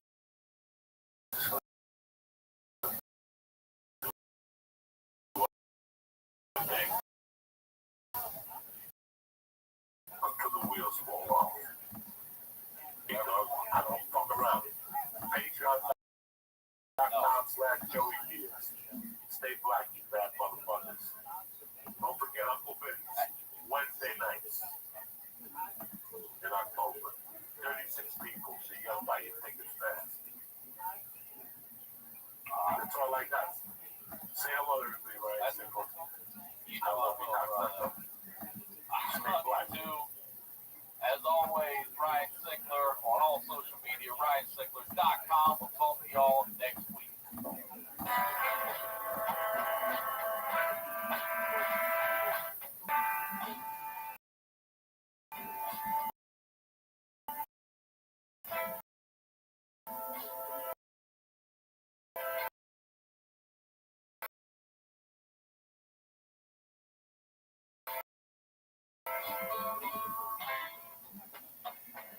At Granger, we're for the ones who pay attention to the ones who fuss, tinker, and sweat the small stuff.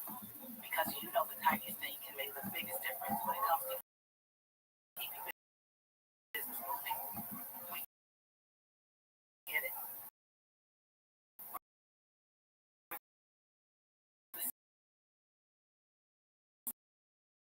Same way, offering access to product experts to help you quickly. With Ryan Sickler.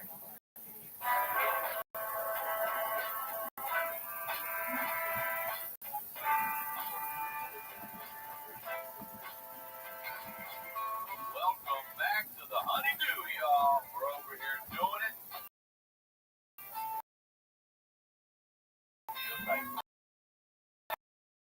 I'm Ryan Sickler, RyanSickler.com, Ryan Sickler on all episodes. We're about to kick off the first of the next 100. So I just want to thank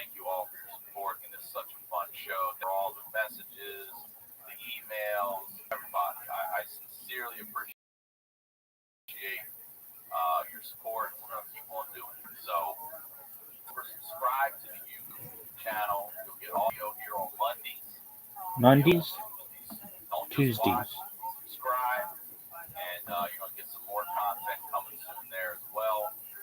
If you're a fan of the time codes, if you look in the description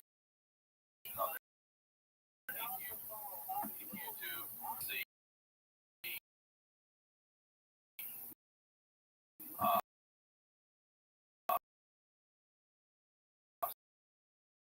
stories you can jump to if you like. The Patreon is amazing. Or someone you know has a story that has to be heard, please submit at honeydewpodcast@gmail.com. We're going through all of them. We will get to you. There are a lot. We'll keep on doing that show too. So,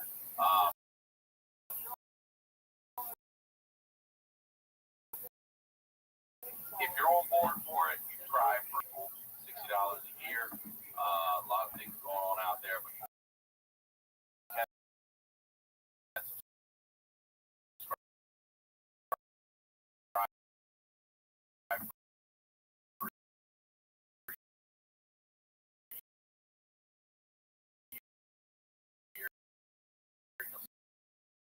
save. Can't thank you guys enough for the iTunes reviews as well. The honeydewpodcast.com is the website for the show. All the merch is there. It's also on RyanSimler.com, but the night pants are there. The Night Pants Nation Champion sweats are there. The hoodies, the t-shirts, the Honeydew t-shirt for my Ryan Simler's really cool design, upstate merch and shit. Zach designed some of that stuff there, so thank you. And I'm here at the Santa Monica Music Center. You know, I like to give back. So if you live in LA, if you need musical instruments, you need musical lessons, this is the spot for you or your kids. Take a lesson with your kids. Go to SantaMonicaMusic.com. You get online lessons. Use the code Honeydew, and they will waive the registration fee, and they'll give you one free lesson when you sign up for a package. All right? That's the biz. If you're new here on the next 100 shows, what we do over here is we highlight the low light. These are stories behind retellers. We're shedding a little light in that darkness. Laughing.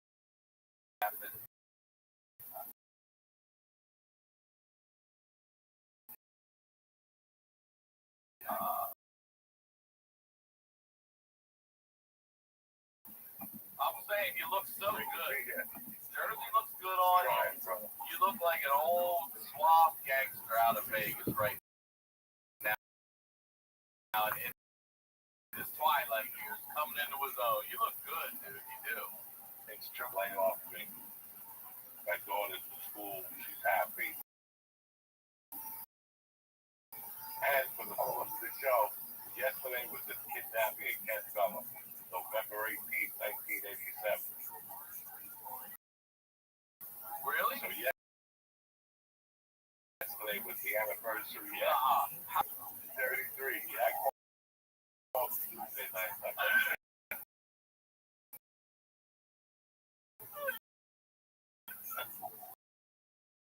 Pretty up and kidding. Oh, every year he's on the point now, so he wants Full circle, man. you know.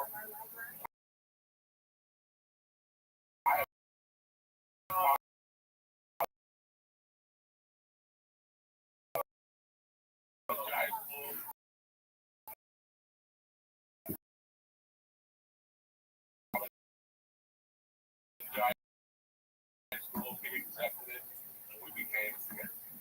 That's great.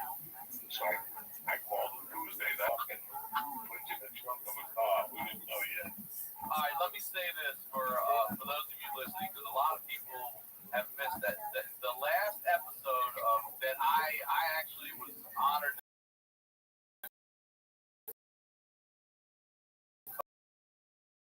host, where we cover the kidnapping. So there's a lot of you like, hey, there seems to be go to the church, what's happening now, check out the episode I guess hosted, and that's where Joey tells that whole time.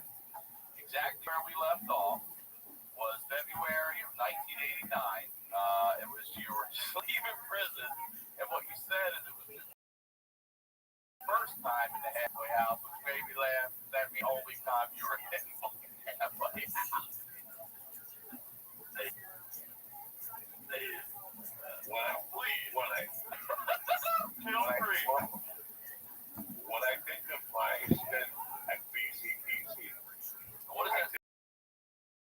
damn it. Joey.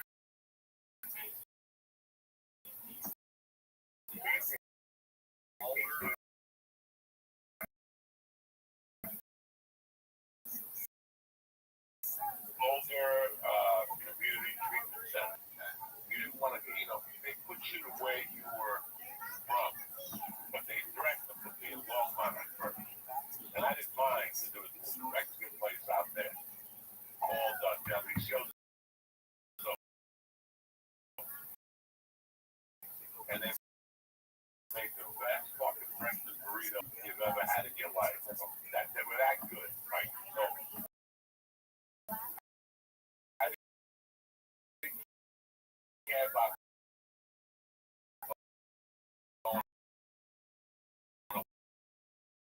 Longmont, but I really wanted to go.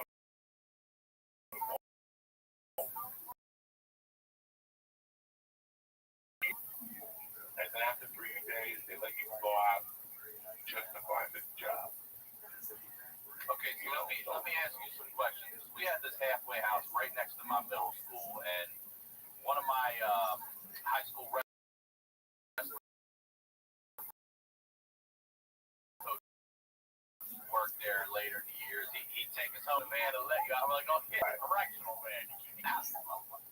But so you're out of prison, but you're at this place where how many people would you say are also living under this roof? About 90. Oh wow, okay, that's way bigger than I thought it was. Okay. So you got 90 all men? Oh, the bottom floor was women, and then the 2 top floors were men. Okay. And it was a 7-man room, and then when you moved up the system, you got put into a 3-man room. So you're allowed out. But After 3 days, you're allowed out for about a week to find a job, like 9 to 5. You have to call them and let them know where you're going. So I got to call them and go on phone to Ryan Sigler's to interview at Goodyear. And then from there, you have to have a list. So I would just make up a phony fucking list of where I was going. And then those 3 days were kind of shaky. But then once I got a job right away. doing what? And then I think the first job I got was like a detailer at a car lot. But those first 3 days, like, they hold you for 3. And then that first day when you didn't let you out to go get a job, I wouldn't pick up my house.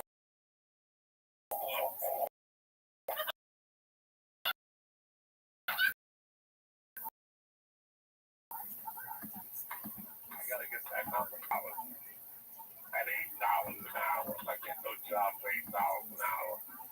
So I started slinging. I got an ounce of coke right off the fucking bat. The 4th day out.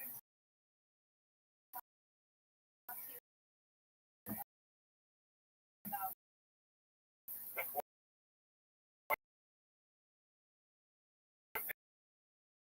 day out. That's why all that go out.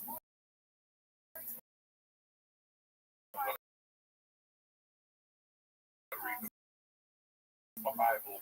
The 4th day out. The first place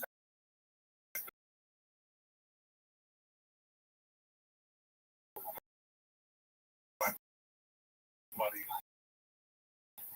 to get an ounce on the to go to work.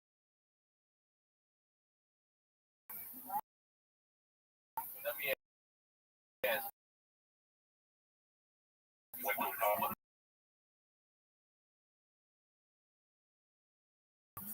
It would be small moves. Selling those was the alternative. And I go all day long. Just to get on the board, I started selling coke. Like the 3rd to 4th day. Just to put some money in my pocket, generate some income.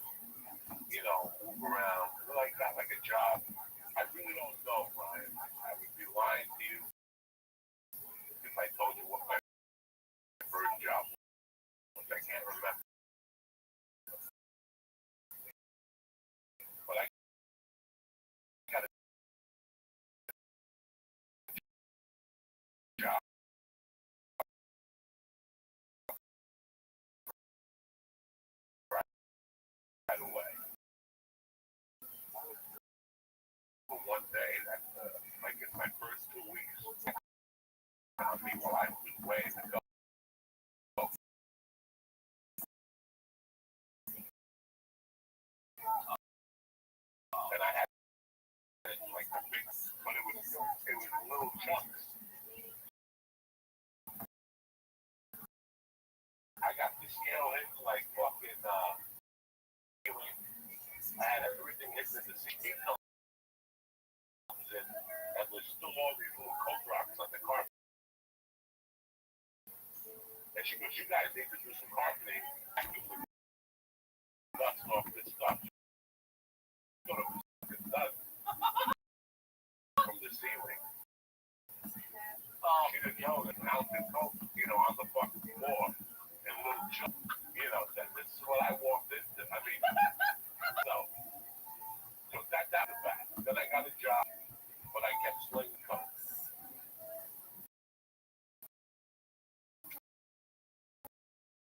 And then eventually I started.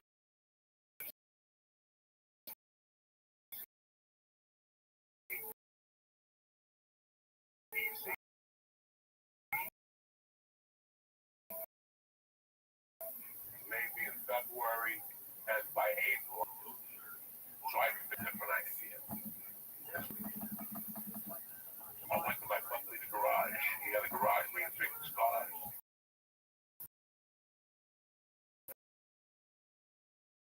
And I would hustle detailers there, but I got to pay you. They could also drop into your job. I made it that I was in here because I'm never going to be there. Right, it was just different levels. They weren't they could shake you down a big time and you couldn't have more than $40 on it. Oh, really? Okay. Yeah. You had to pay, it was at that time for $75 a week rent. And you also got a box of food, like frozen Swanson dinners, cheese slices, shitty food. A week.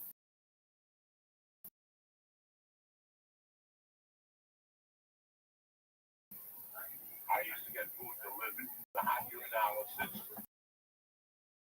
Then I gave them, they were really young. And that was Once you get for hot UA, just go. I wasn't smoking dope or anything. Once I gave the first hot, I was fine with that. But I still needed to sell coke to make some money. The other thing was you got to pay rent Thursday. But everybody got paid on Friday. So if you didn't pay rent on Thursday, you could leave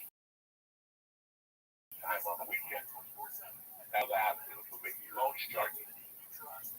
Charge $5 for 102. I'll give you 75 on Thursday, 2 on Friday. I was the one-man fucking director. profit on that shit. Yeah, and I had 10 of those motherfuckers every week. So it became, I became a loan shark.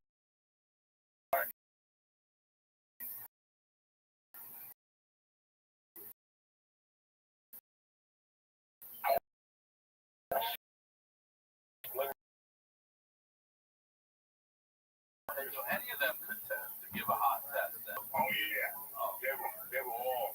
I had a couple guys that were selling.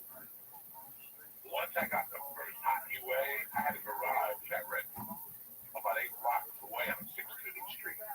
I made 35 a month, and I had a heavy bag in there and a bar. Way before I got arrested, I kept that little gym. So I started stashing in there, have mail in there. So I'm loan sharking in there, slinging coke, I'm fucking around, and then guess what happens? I give them another hot UA. Even though I wasn't doing coke, Okay, I wondered, handling it. I could swing. Because the guy would give me like 6 ounces of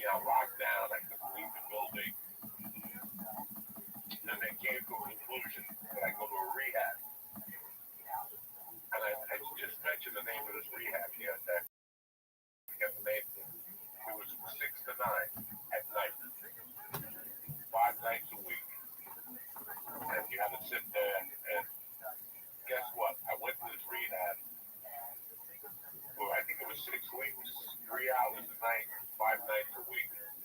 And I started selling more coke in the rehab than I ever. It was fucking great.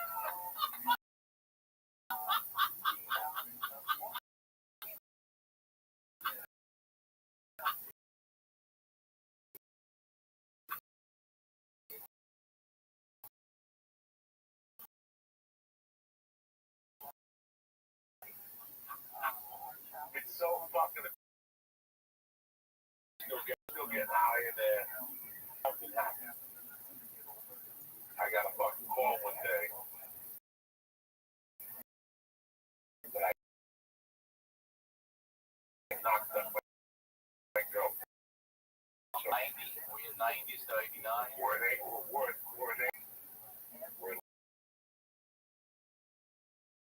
like May of '89? I'm officially pregnant. Had to be like June. So now I had a fucking strap the belt down a little bit hard, and I stayed clean. At the time was the Eclipse by Mitsubishi. So a friend of mine helped at his place selling Mitsubishi. So I went over there and making 8-9 grand a month selling Mitsubishi. I would just sell Eclipses. I wouldn't even look at the bucket because the hard to get.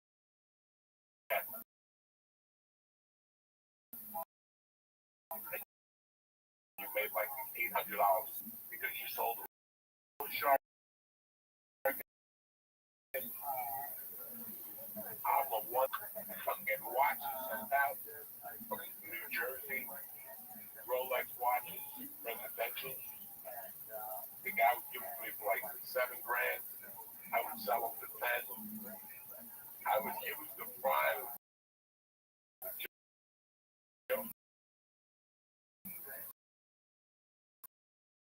I was doing watch for like it was the top of my hustle game. I was 7 years old, 28,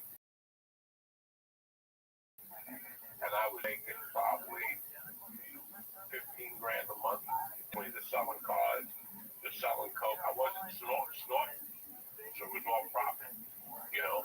This is 15 grand a month in 89.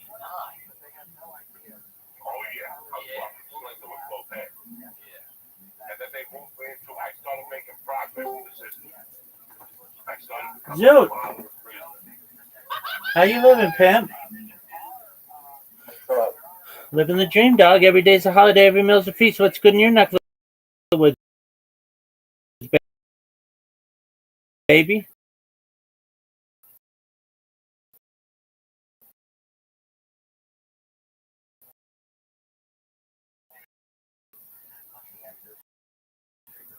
I'm good.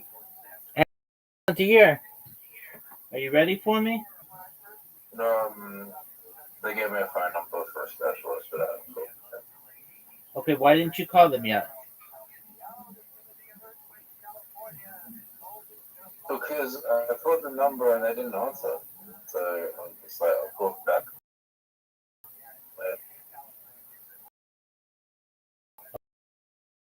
Okay.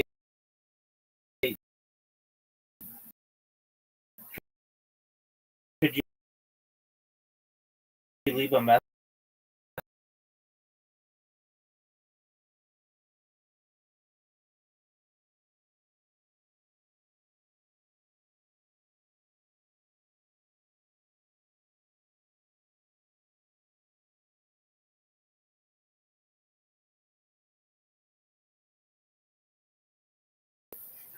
They shot me.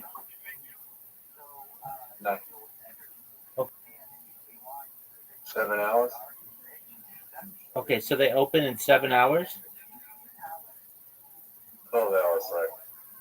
So they open in 12 hours? Yeah. Hey, Rabbi, What up, baby? where do you think they're called Tourette's? That's a question for that place. I know it's probably named after the doctor who discovered it. Are you ready to lose? All right. Because I, Oh, I thought you said, why do they call it that? Where did you catch it? yeah, Some- I can tell you that horses and other gang.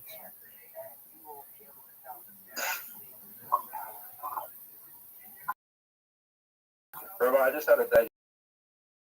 I already knew the joke you were going to say. Like, I already heard it in my brain. All right, baby. Are you ready to lose? Yeah.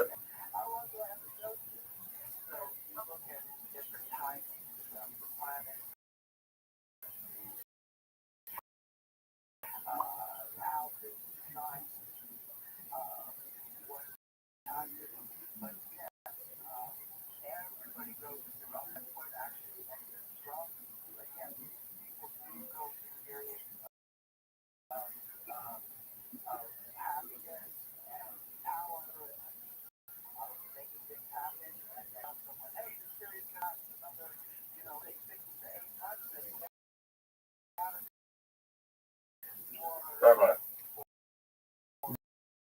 Dude, you're up.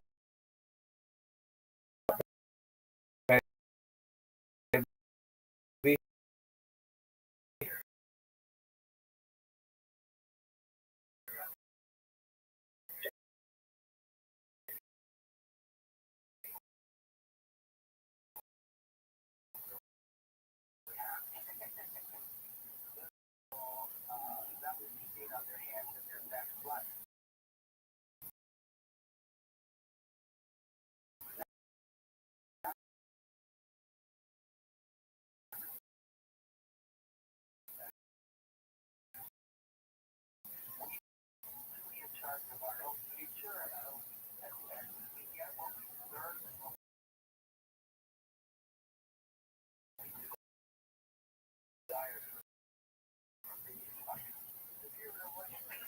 Take the L. There you go.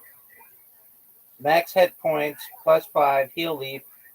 That's big time, Zoot. There's no point in me healing. Yeah,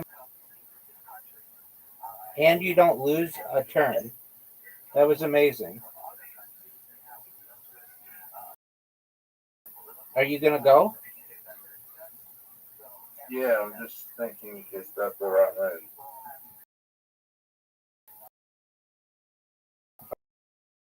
Okay.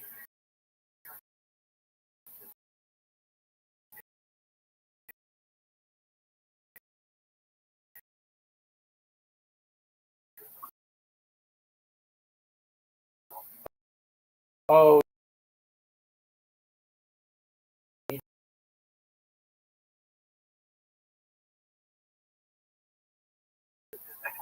yeah, but I couldn't heal anymore.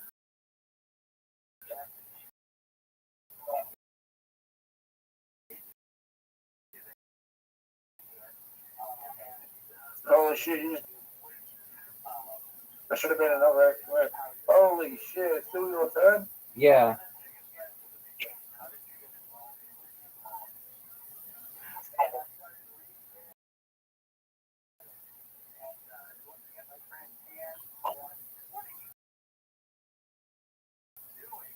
Oh, I can see what you needed to do. There's an obvious move. You actually fucked up. All right.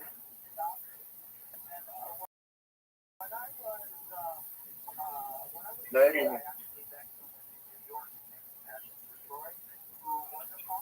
We've looked at that thing. Zoot, how about you go?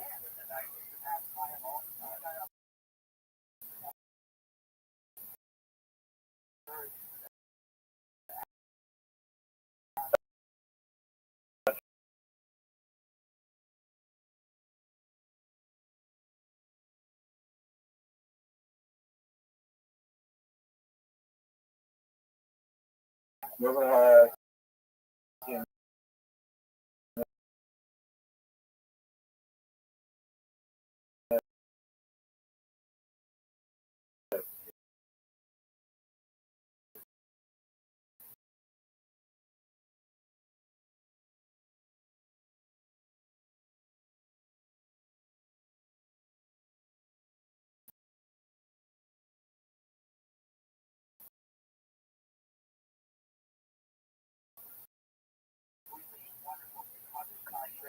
Oh, as well.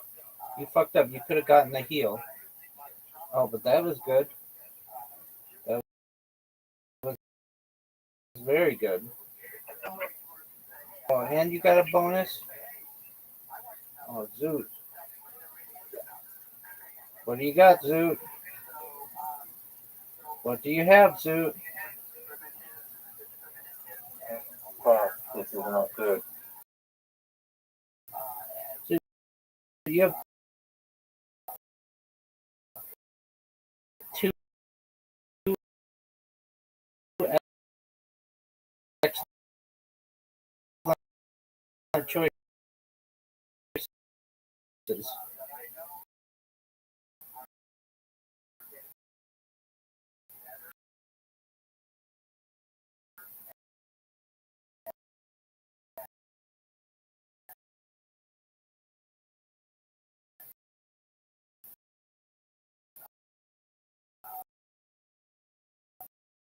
You just took the lead.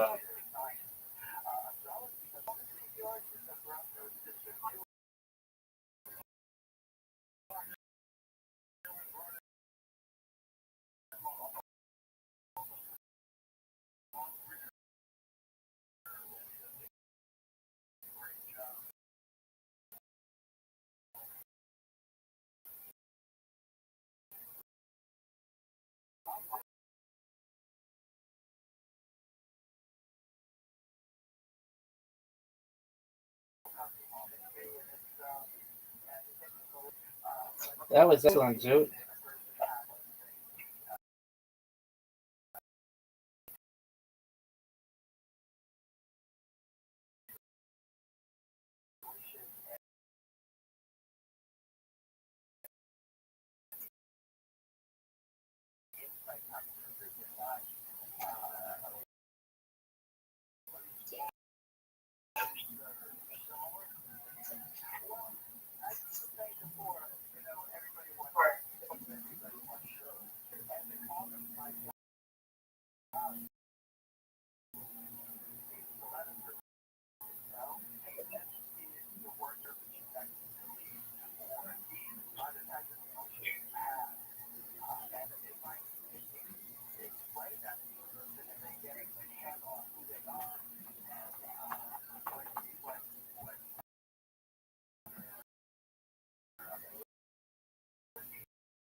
Blair. That was big time, Zoot. Oh.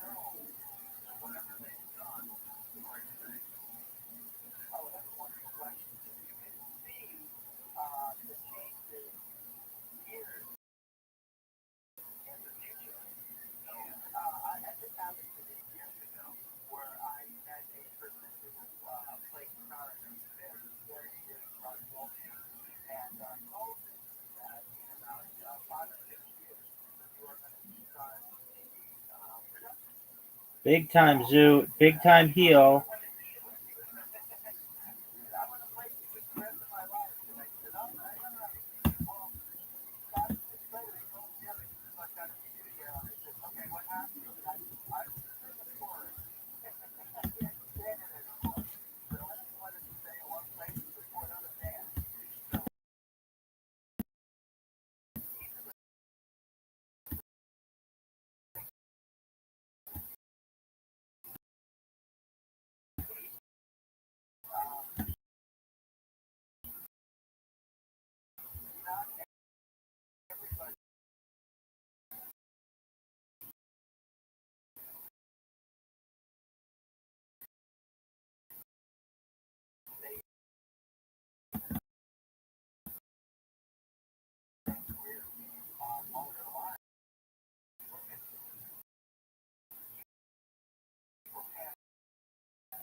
Hey, Rabbi. What up, baby? Come on.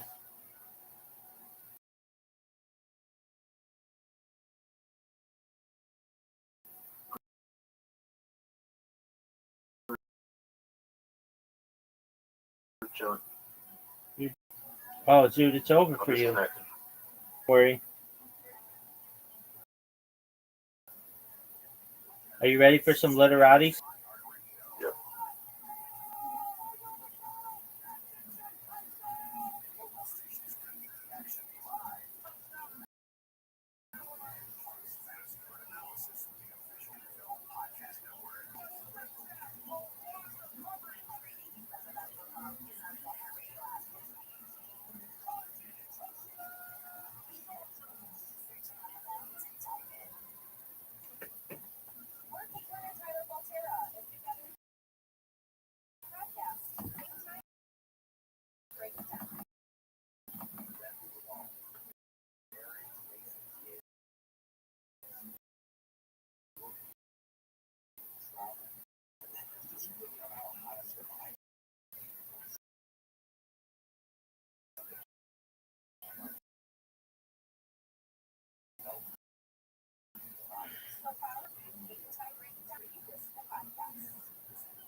that you shouldn't be able to get away with it.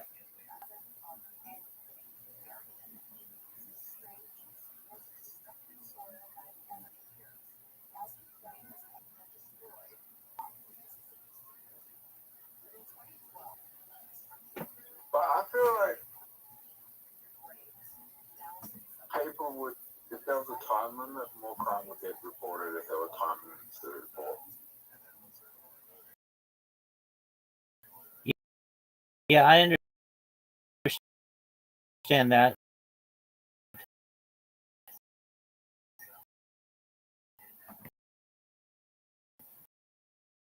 But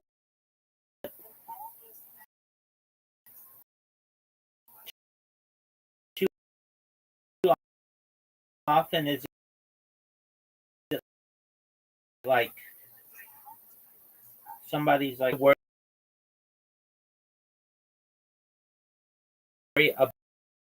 about not getting caught doing.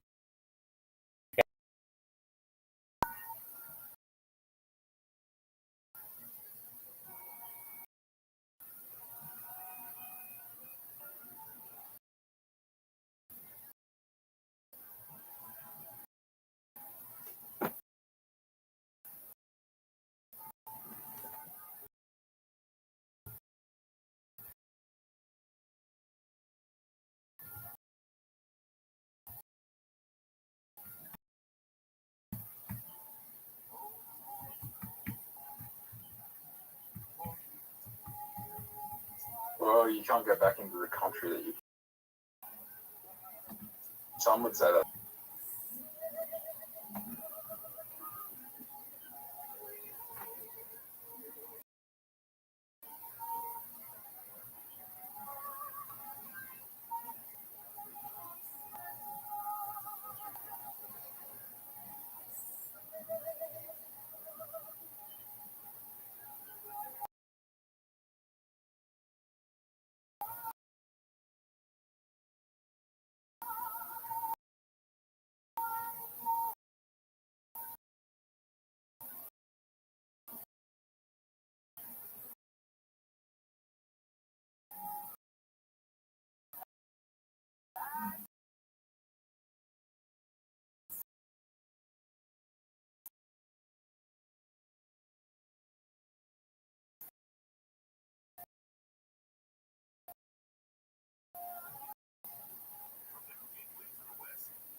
Well, I think I'm gonna go to bed.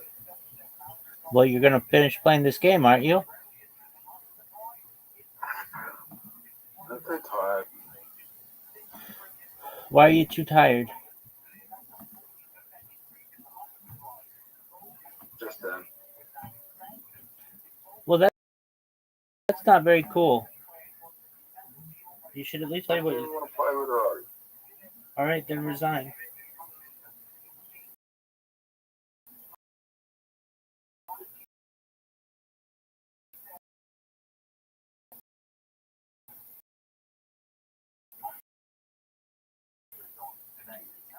No. All right, do it.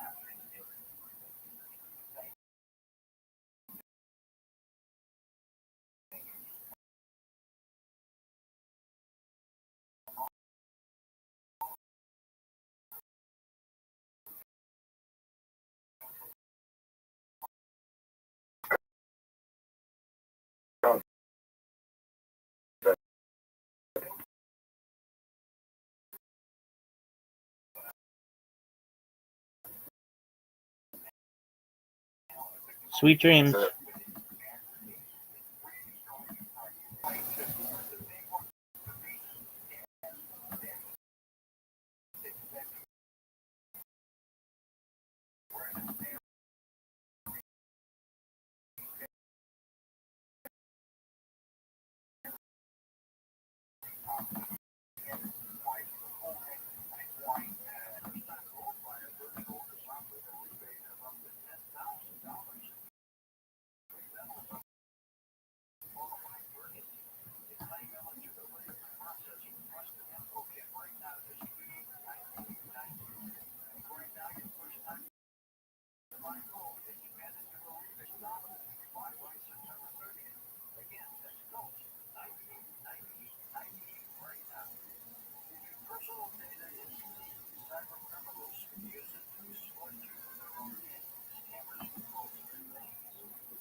time is done.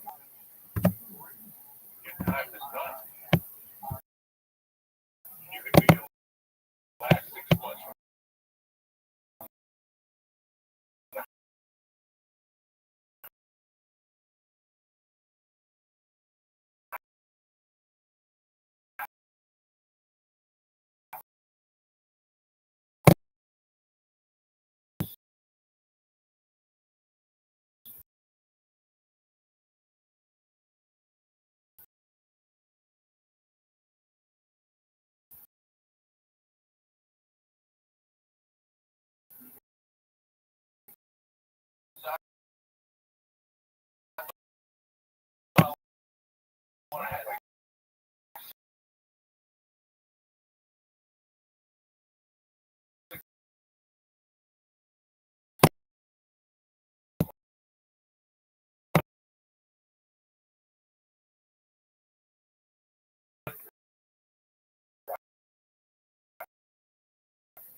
Something weird. So the last I get married, I'm clean, everything's fine.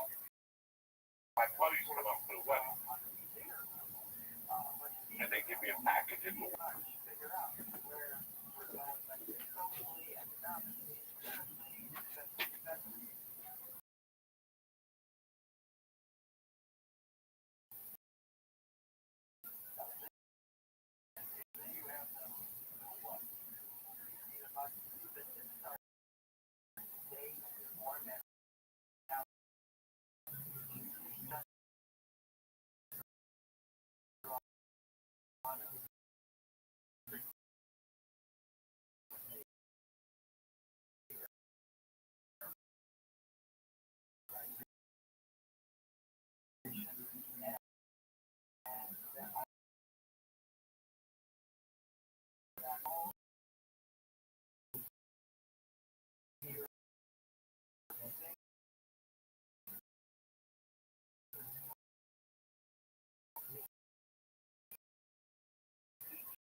New Year, you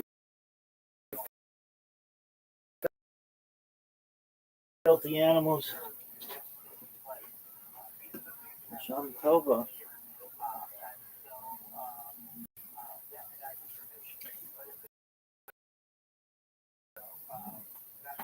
because I lived in San Francisco. He gave me an 8-ball.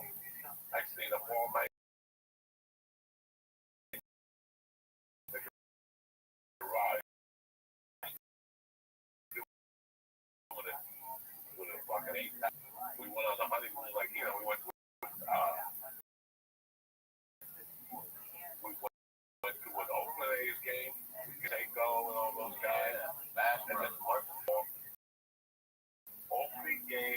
Giants at the. Oh, that's great. Yeah. Had to fucking me dog. I was back on the house.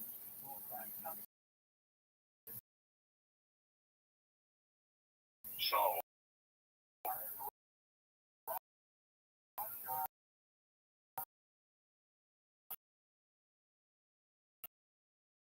I started doing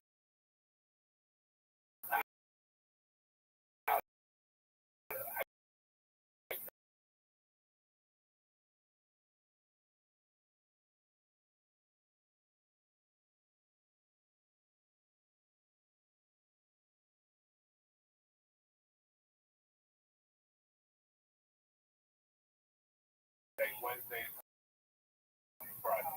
Damn. But if they tested you on a Friday, that means you were going to get tested again on Monday. So you always had a fighting clock, and I did it. Great. Then they started nailing me on Monday. That's when I went to work. I would like if I called out once and 5 bottles of vinegar, a white vinegar, 72 ounces, and a bottle of Gatorade, and I would get a package of Certo. Certo is what you use to make like a Jello. Okay. Yeah. And I would drink the whole bottle of white vinegar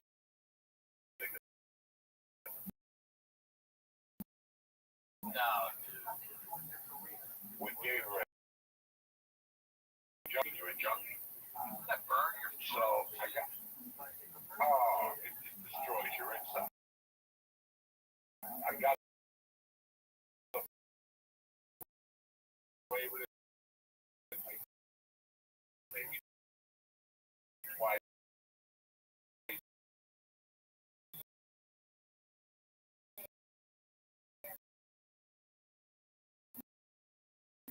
So wait, I'm sorry to interrupt you again, but this is They always get you some type of. So, and then maybe like mid-October, they fucking nailed me. They nailed me again. Instead of rehab, they said you're going back into the halfway house. You're gonna do an extra fucking group meeting. And like, you know, I went from it to the fucking schlub. So I would wake up every morning and walk to my apartment. I lived about 2 miles from the halfway house. I would walk to the apartment, see my wife, get changed, and go to fucking work. And that really made me become a little bit like I did, you know, just the realization of what I had done, the stuff. Like, goddamn it. I can't get my fucking life together.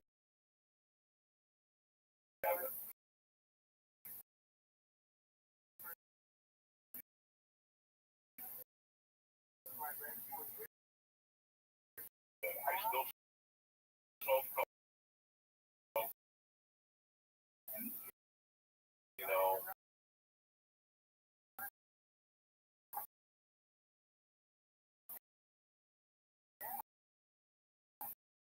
And let me just do this steady. I stuck to the program.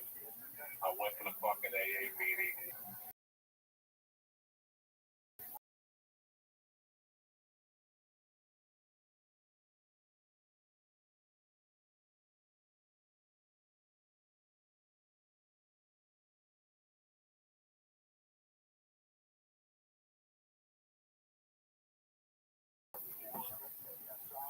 oh wait, you weren't allowed to. I remember being on a light one day. And one of the counselors pulled up next to me at the light. And I'm like, fuck. But it was funny, those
But doesn't that burn pool cleaner? I was grinding it down into a fucking powder and putting it big. And I was fucking with them. Come on. It was tremendous. It was tremendous. I was driving these two. It was with test two, and then they also, when you're level 4, they also have the right to come to your house whenever they want to come the door and check your house, your refrigerator. They knock on my door 10 times. You know how many times I open that door? Bro, I would open the door, TV off. They would come back with a sheriff's car and sit outside my door. For 2, 3, I would outweigh the sheriff. I'm not going anywhere.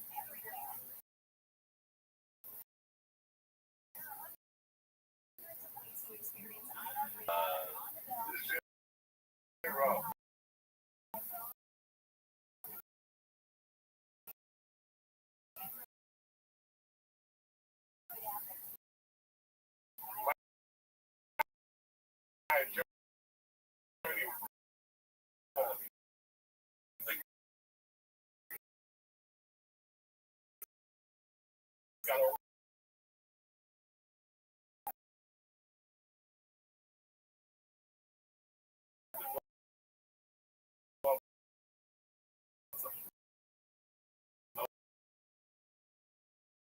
No, I don't. They don't have a warrant. But see, I know my rights. You gotta show me the fucking warrant. Now imagine this. You make a list of the gifts you're going to buy from certain stores, and Honey will email you when the price drops on any day on your list. You just add Honey to your computer. You create a free account. You throw some holiday gifts on your drop list for a chance virtual reality thing where you can do all experiments, virtual reality. Since you can't go to school now, you can still feel like you're really doing this stuff there. Any gifts you want, you put them on the list. Rocket had an eye on him up on the chicken son of a much like it's funny on let's go to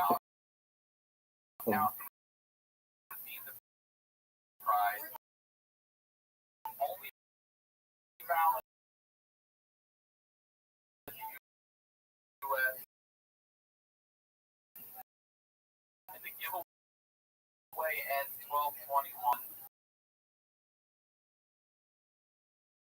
Israel, Adonai, Eloheinu, Adonai,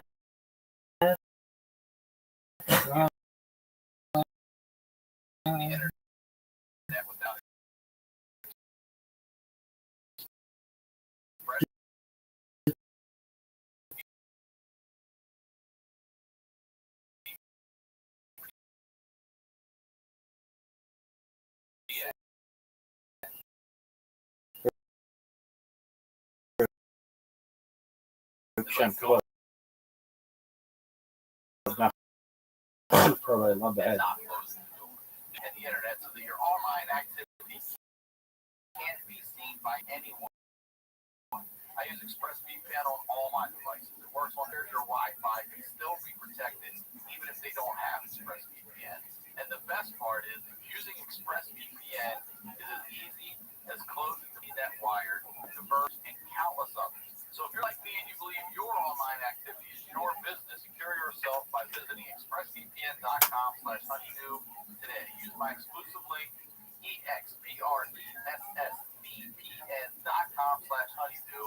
You can get an extra 3 months for free. That's a lot, 3 months. That's expressvpn.com/honeydew. Now, that motherfucker was back on that door. And that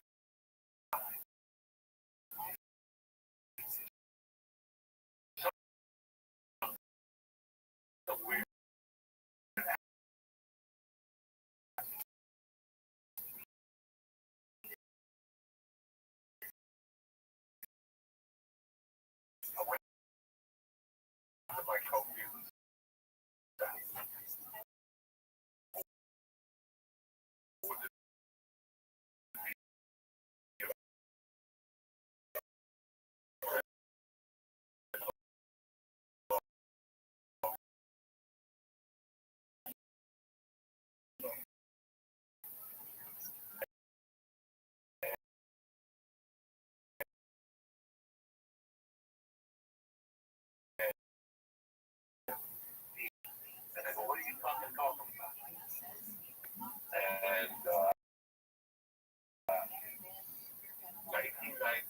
let me out of the halfway house February 2nd of 1990 on a Friday.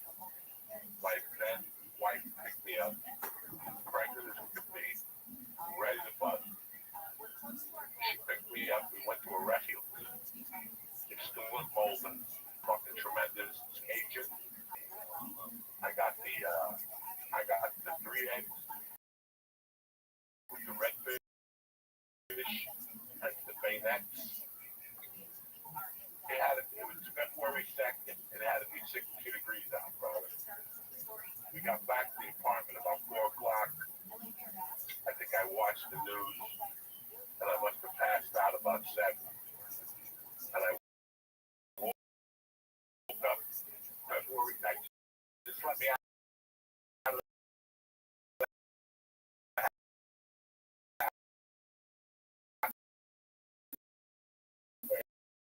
the house.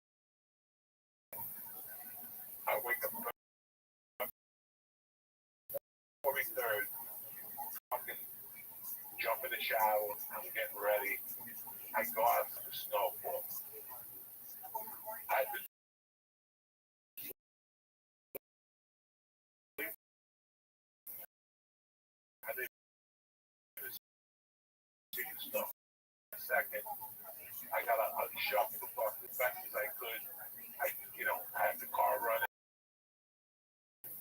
I back up the butt on, I pull it out just to get her to come in. And the fucking guy who was the with his car and pulled into my spot. This is happening. So I go up to the guy and go, my wife is pregnant inside, I got a back. And he said something. If you're not fucking getting off the seat, you move your fucking car. My car. And he spit on my car. Whoa. So I punched him right in the fucking face. And he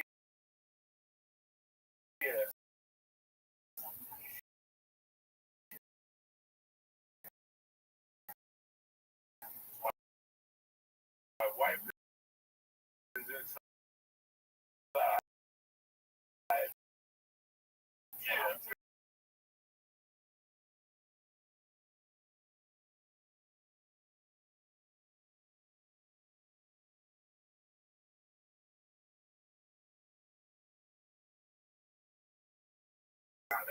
Pound him in the head, and next thing you know,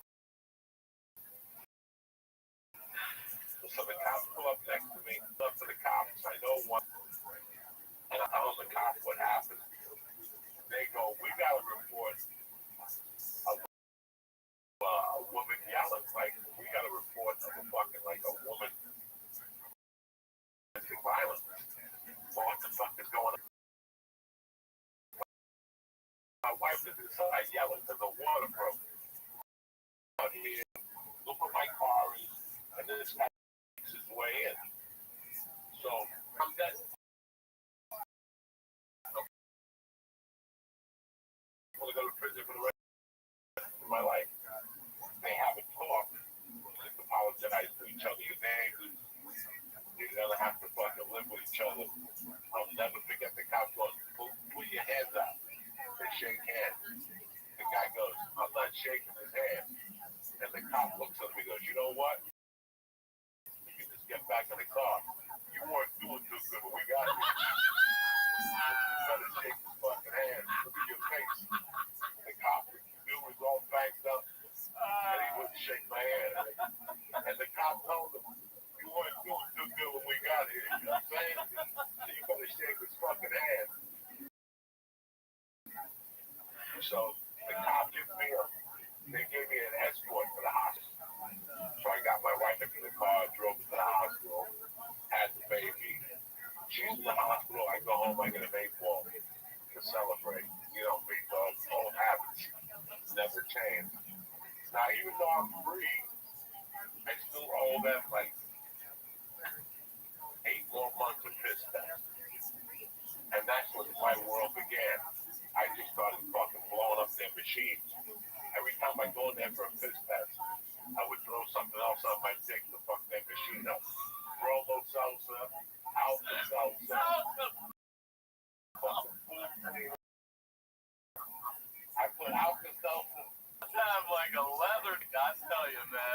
I can handle any of that.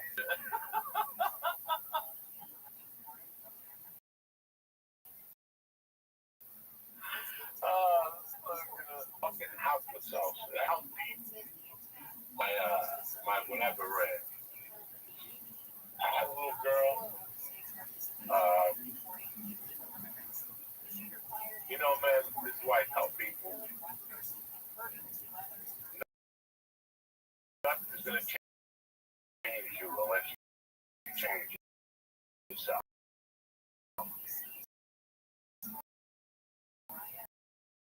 Amen. I've sat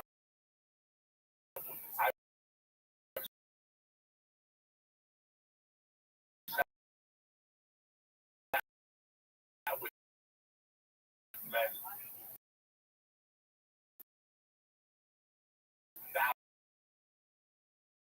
thousands of times. It didn't matter. You know what made it worse, Ryan? That they gave me a rule like let me get high. I don't, we're comedians. That's why we can follow society's rules. I could go back.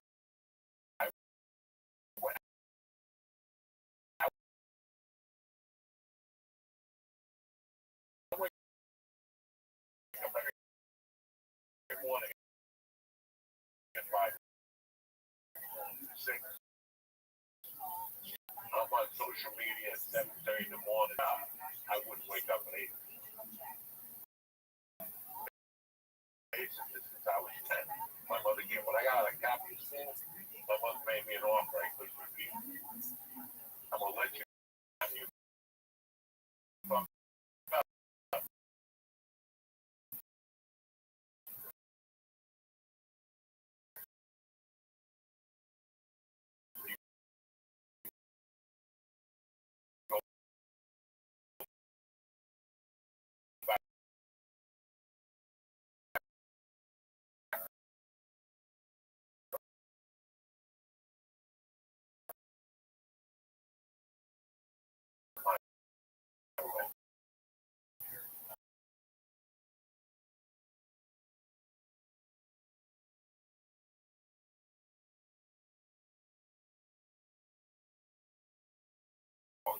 That I can't obey rules. But at that time,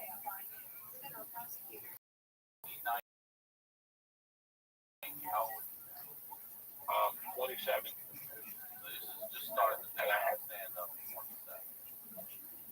just starting to think about it, still shit. I was, like if you had a car for sale for 5,000, I would offer you 42 cash, fix the car up a little bit, and sell it for 6,000. I was fucking hustling my ass off. At this point, at the age of 30,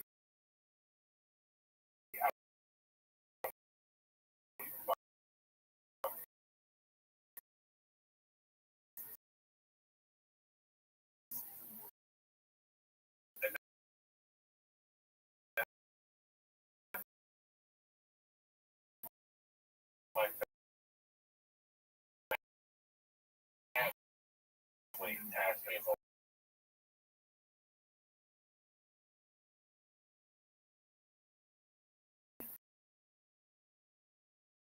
insulation, and they balanced it with rocks, and you frame the stuff with the metal, whatever you call it.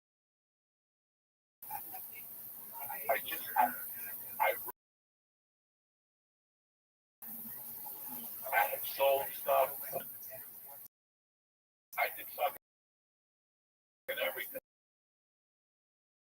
And there was nothing I really liked. And a year, seminar, I had to take a car lot. Anybody who makes rubber, they would invite me to this. My company would pay for me to go to their seminars. And then I actually took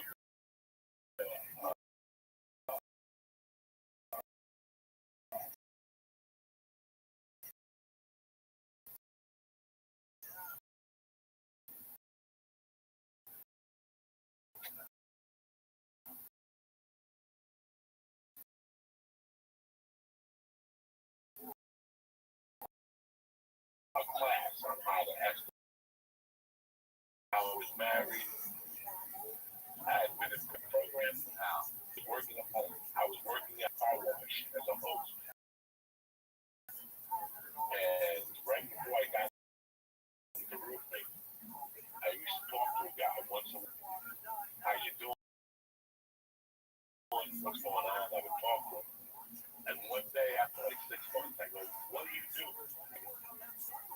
And I go, you Bill Wise? And he goes, yeah. The real district attorney was Alex Hunter. But underneath him was Bill Wise. The reason why I mentioned these names to you are they were involved in the Johnson A. Ramsey stuff. Years later. What's his name was the mayor, and Bill Wise was the DA. And he was forced to resign over the Johnson A. thing. But I gotta tell you, he was a good man. I talked to him every day.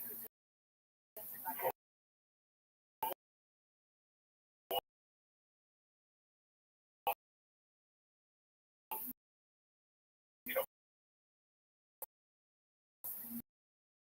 I talked to him once a week.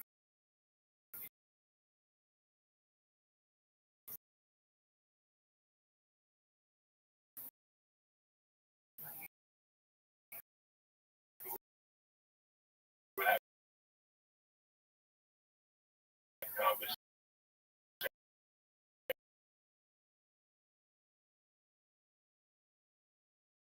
He signed it. I was let off.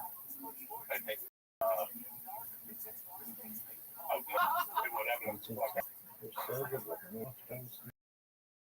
But something wasn't right.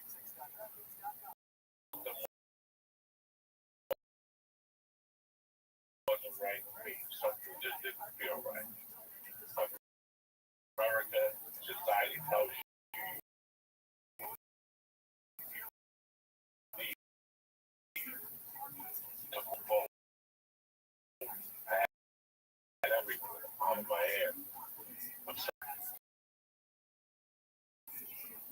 I worked 5 days a week.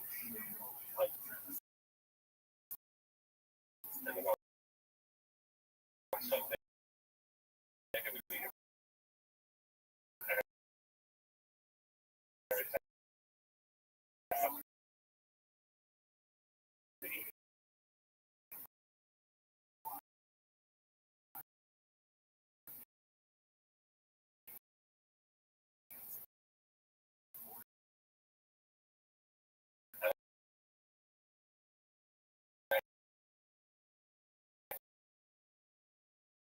my answer was religion.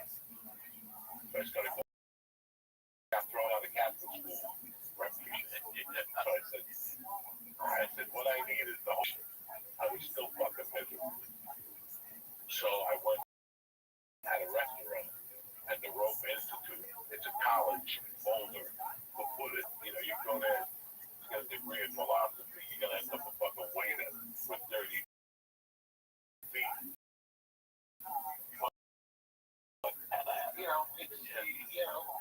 Enjoy Buddhism. I liked it. I liked the principles. I took a Monday night class on walking meditation. The whole thing. I was looking for something.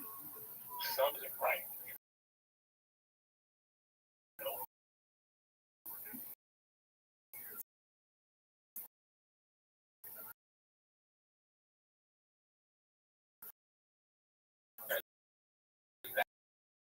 That March 91.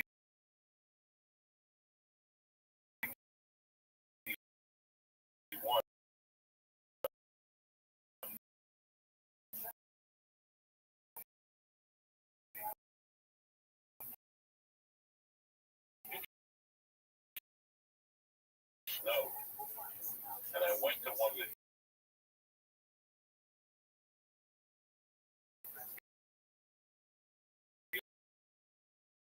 sometimes you just take a little paper and open it.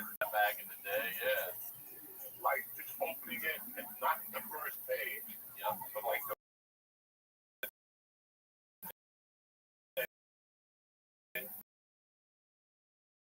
I did that. I opened the pad.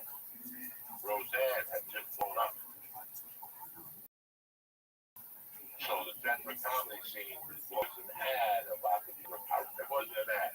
It was a write-up about the Denver comedy scene. And what had happened since Roseanne blew up. How it became more popular. The Denver Comedy Works.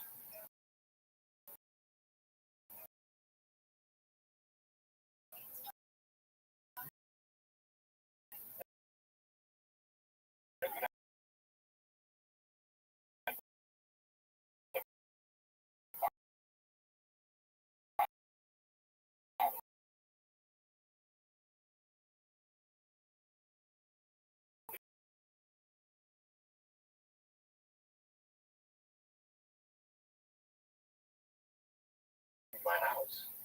There was 3 Sundays. You hear that? Not a fire department. It's a helicopter. Got,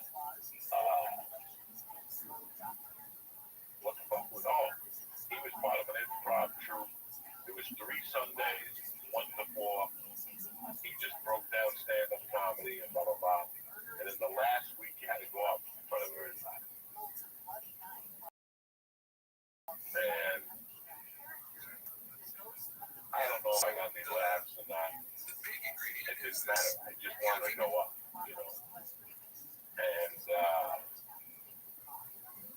when I got off before class ended, as I was walking out, he came over to me. He goes, "What's your name?" And I go, "Joey."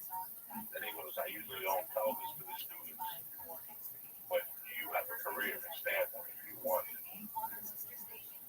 And I was like, "What are you talking about?" He goes, "You can do this. I can see it. You can do this." And I was like, "I'm a rookie, you know. I just took the course just to see, you know." And he goes, "If I was you, I'd look into it." And he goes, "Here's my phone number. Stay in touch." And he said that a new club was opening up, and they were looking for doorman. They get me a job as a doorman. That club's name was Wits End Comedy Club in Westminster, Colorado, which is no longer there. It was like a sea room, you know. And I started the job as a doorman there.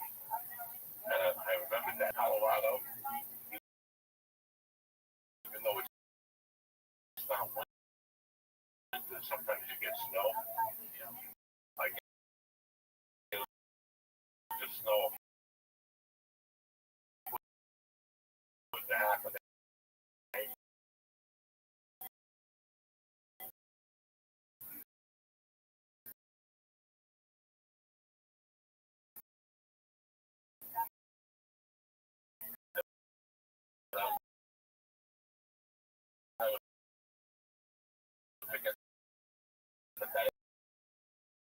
April and snow, and I didn't have to wear that. And I worked at the door for a few months. I asked comics. I just asked stupid questions, and I kept asking questions and asking questions. And I kept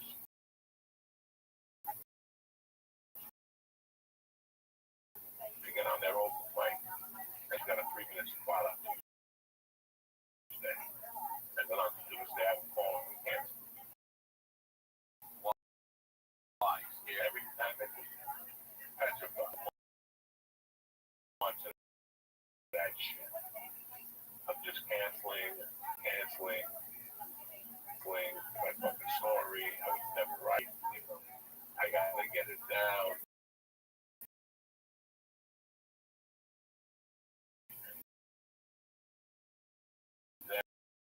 And,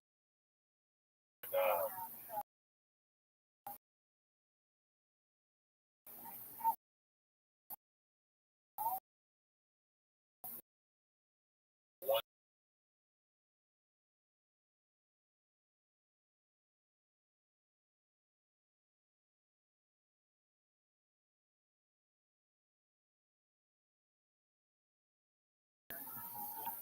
So it was July 16th, 1991.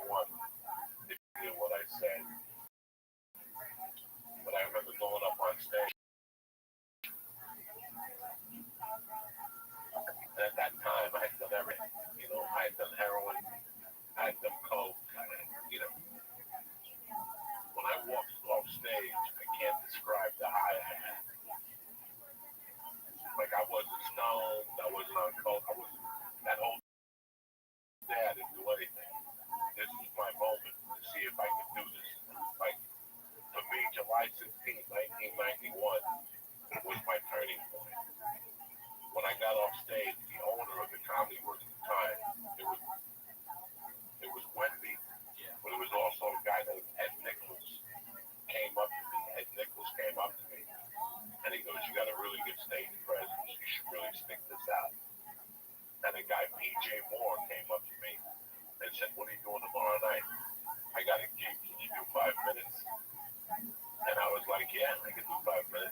Helix. Now, I've been on the road a lot of places. I've bounced around my whole life, and I'm telling you, there's nothing more important than a comfortable mattress. I had a friend of mine whose grandma said to me one time, spend good money on a bed because it's where you rest your soul. And I'm telling you, that's never been more true than now. All right, I got the Helix mattress. I got the Midnight Lux. It's the best mattress I've ever had. And I have it in my daughter's room.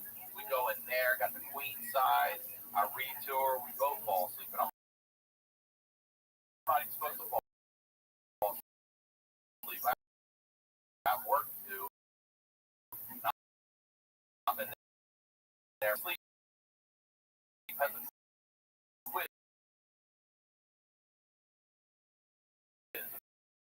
Okay, you can take this quiz. It takes 2 minutes to complete. It matches your body type.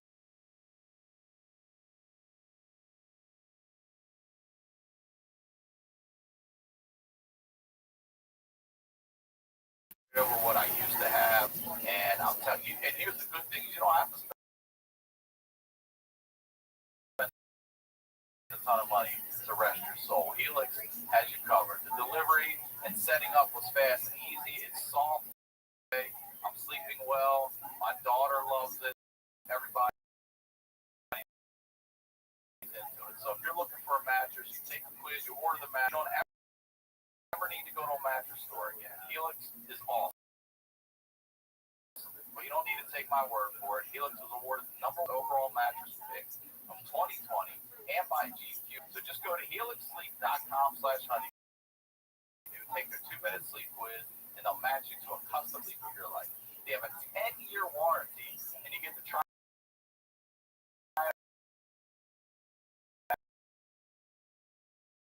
out for 100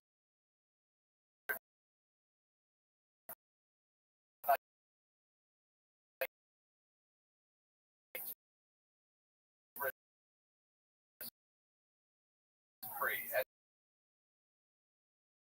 .com/honey. Our next book for you, and I'm glad you're loving it, because there's a lot of economic chatter right now about the state of the market. Is it recovering?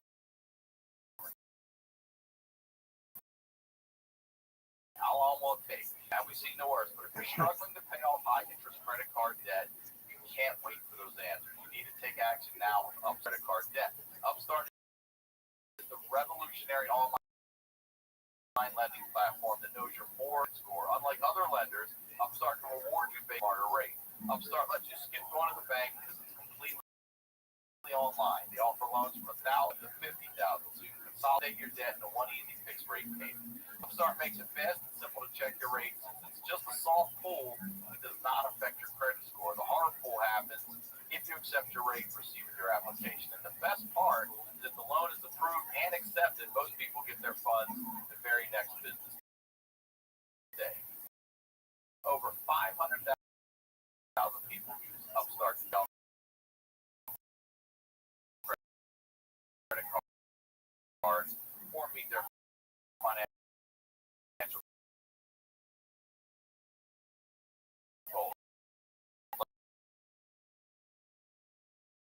Like I said, you guys are using it. I know you are. Back to why Upstart has over 6,000 5-star reviews on Trust.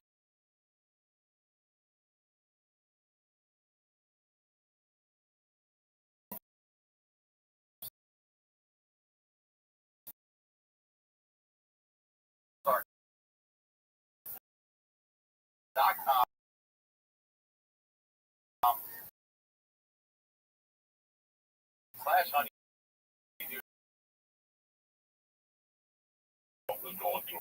This is it. This is what I want to do. But I'm dead. I can't do it. And so whatever dreams I had with that, they were really dead. It was like then I was really fucking broken again. You know, like what can I do now?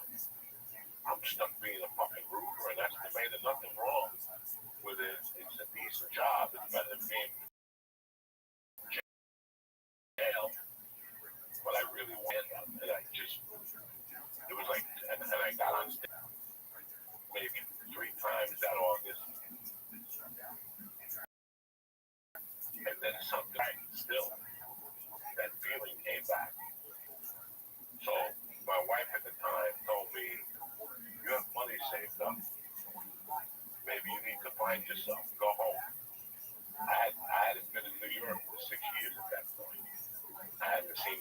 for 6 years.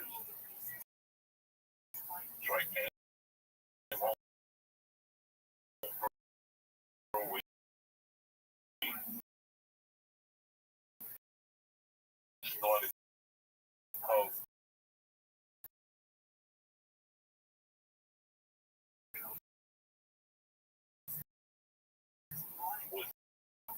They gave me like an old big outfit. So I remember going back home just feeling empty.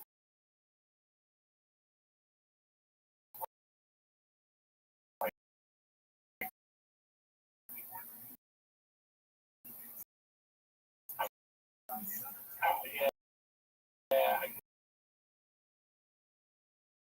get on the stage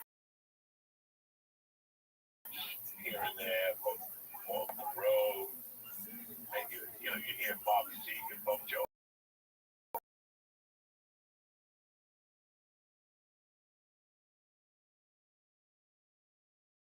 Talking about the road, wasn't right. So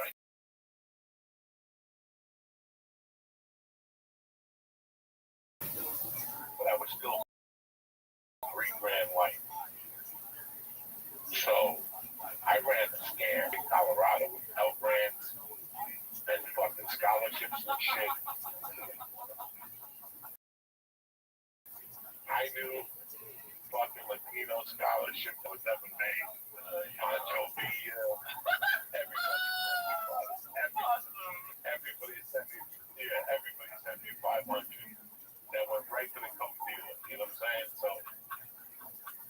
I said, how can I come up? It was like a fucking scam. So I went to the Bolton. I went to the University of Colorado.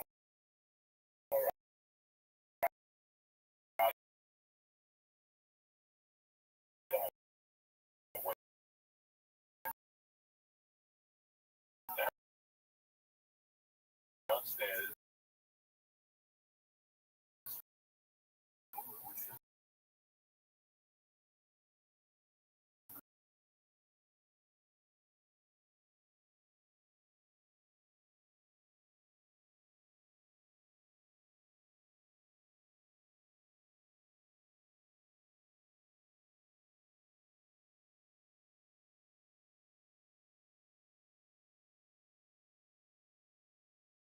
Loan. I bought the car from dollar profit. So I just went back and paid off the loan. Okay. Yeah, I took another loan out. How much? So let's work on $26.25. You paid it all back? I was just like, oh, I had no choice. It was fucking. They'll never stop. Those motherfuckers come back at you. They just take a judgment on it. I didn't want to judge them, so I just paid it off. But so I took this loan and I paid it off 3 days later, and I withdrew from the school. I paid my bills, and I never thought nothing of it. This is the beginning of September. I never thought anything of it again. I'm struggling. I'm struggling as a human being, like with this comedy. And, being a dad. And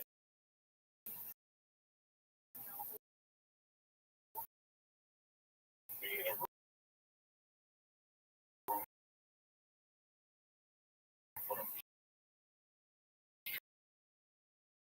struggling with all this. And she goes, what is this? She goes, I just got this.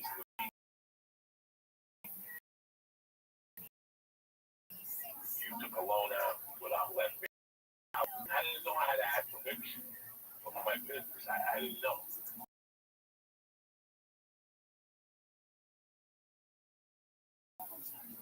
So she's like, I feel like. Yo, how are you?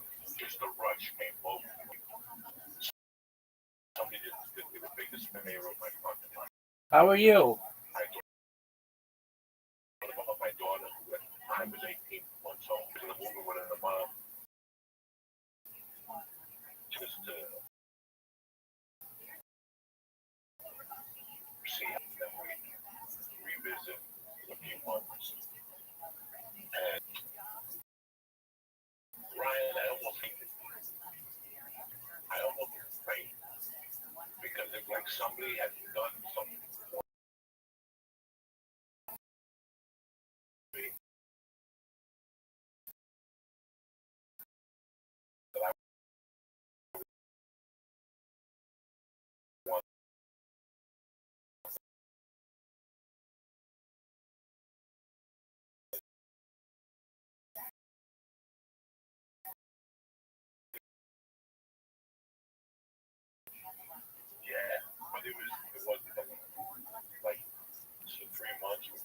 we broke up.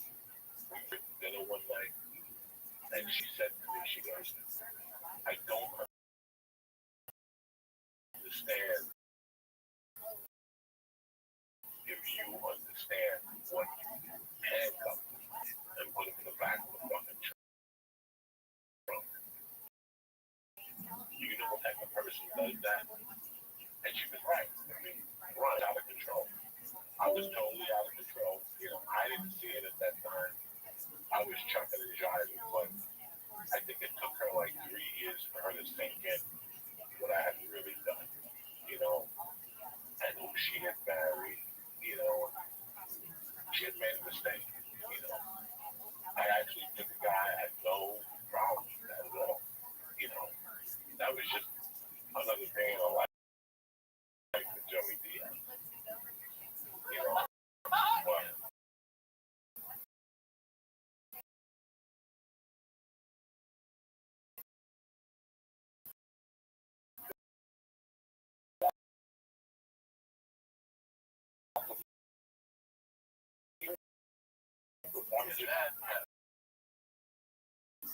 and said, what type of man am I who's going to raise my child? You know, it was a different.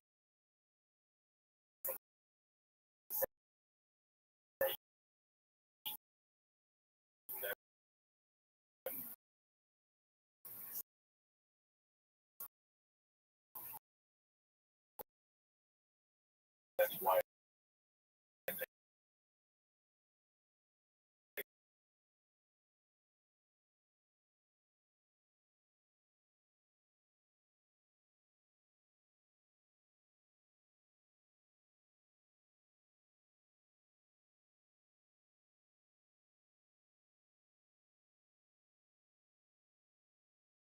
had more. They had arrested. The broker was arrested. But if older was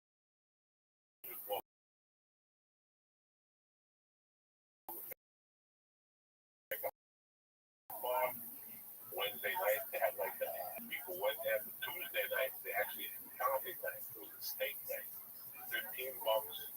You got a steak, a salad, and you got to see a fucking contest. One national contest. HBO had a contest. Everybody had contests. NBC had a contest. I remember going to an NBC contest, signing up for waiting.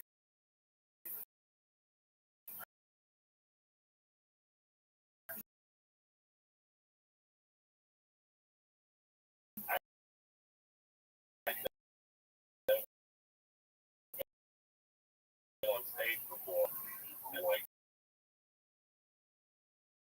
comics come in, and I had to walk into a room with like 3 students and then do my fucking stupid. The guy.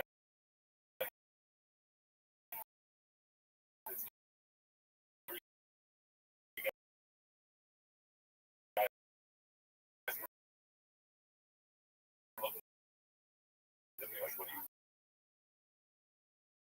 You're the worst comedian we've ever seen.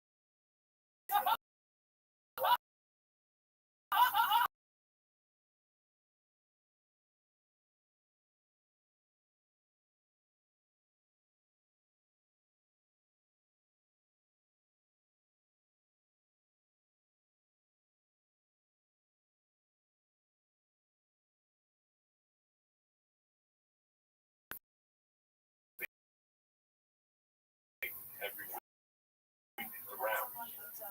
I kept some of the first minutes down there, and then I was doing the broker, and that was it. That was yes.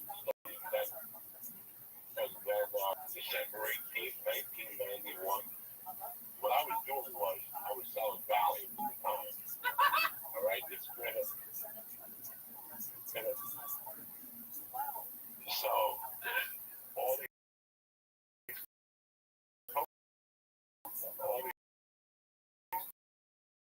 coke guys tell me we want to buy Valium. If you want, I'll be at the broker. What the fuck are you doing at the broker?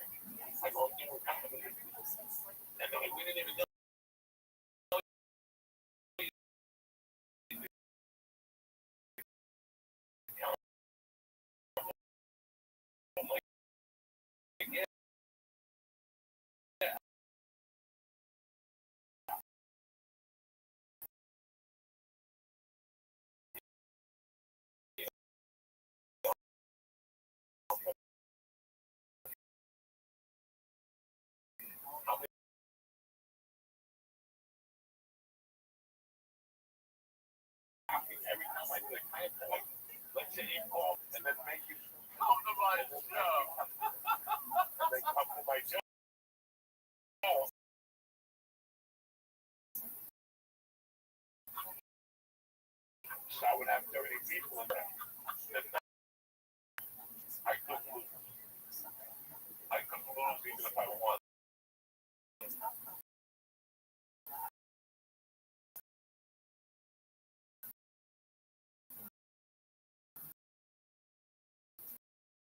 Because they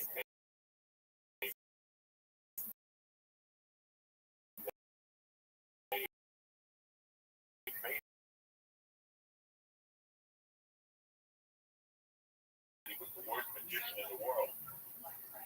Get rid of the magician. I go, look how many people I bring. Get rid of the magician. He was called magician. Yeah. You know, he hosted all of the, they did like movie night on Sunday night. He just came with an old white. Yeah, he came with it. Yeah, he was an old white guy. He was out of it. So I actually went up to this guy and asked him, I said, can I host here? Look at the amount of people I bring every week.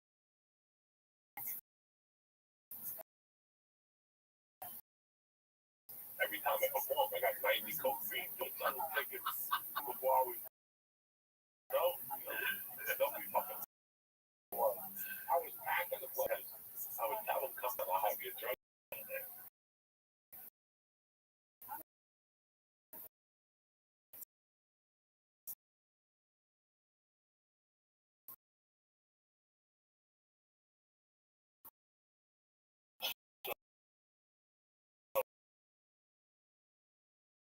So they made me the fucking house MC.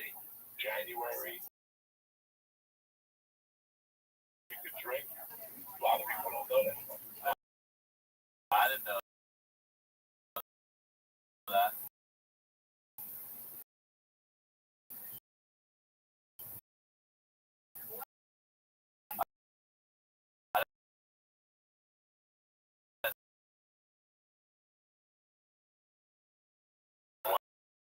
The broken joker.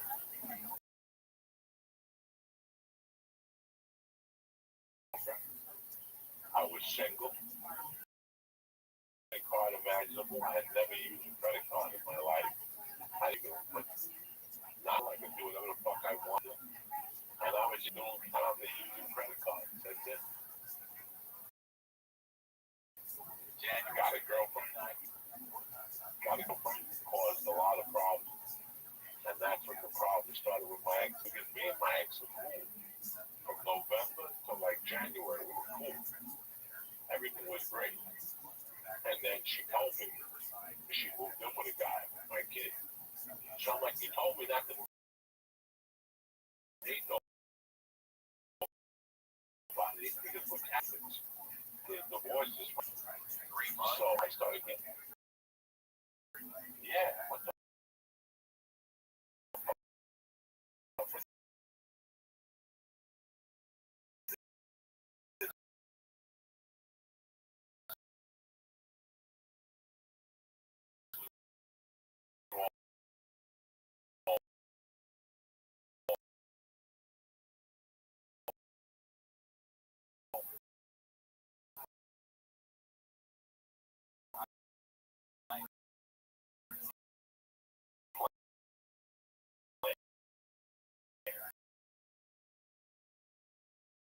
to my comedy career. That's how I trained. It was good. That was it. There was nothing else. It wasn't going to be a puppeteer. What was I going to do with my life? Being a salesman, I worked in. There was no other options. I was too old for the army. I was a felon. I called my possibility.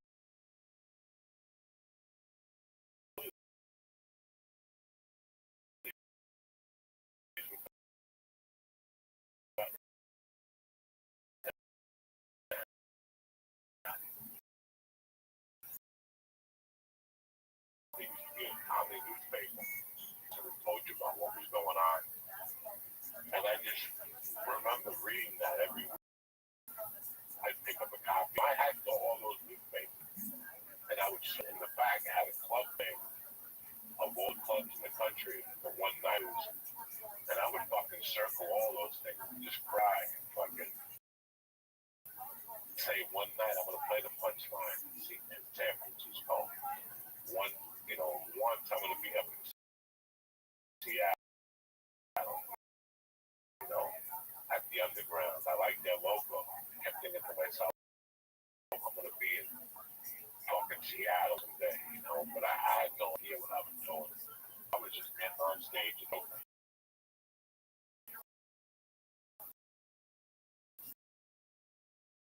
And I kept doing that. 83. By that time, I had lost everything.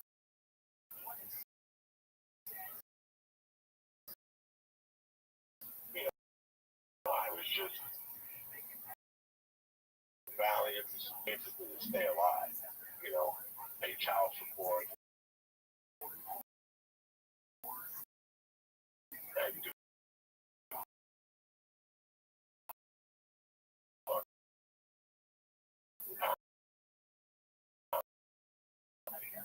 But at that, you know, I read the book, but I just, that's what I wanted to do. It was about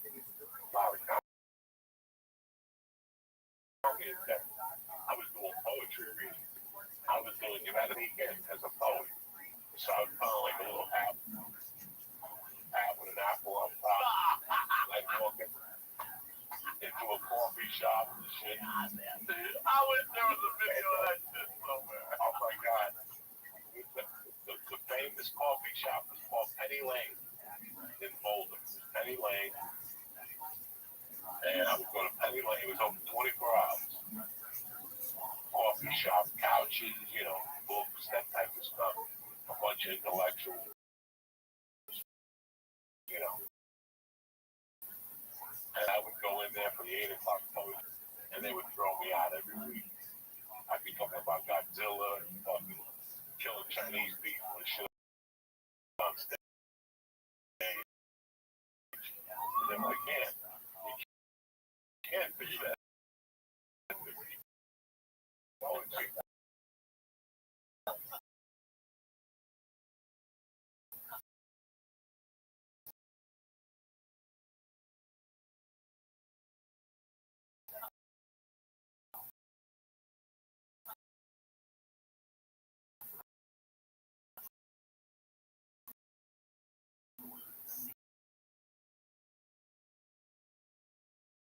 Every morning, like, are you fucking serious? I have to wait till midnight to do the poetry reading. I'd have to follow a guy like that was up there. I ran into the wilderness. And then I go up there, you know, fucking eat, fucking about Hitler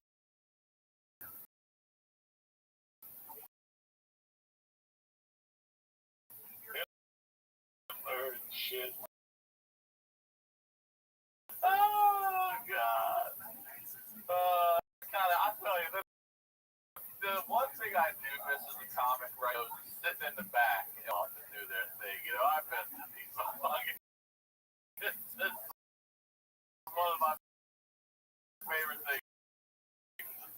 Sit back in the cut and watch them get up there, rip it up, I laugh, and try and do shit, all of it, man. That's great. I was heartbroken on my kid. I was kind of heartbroken over the divorce.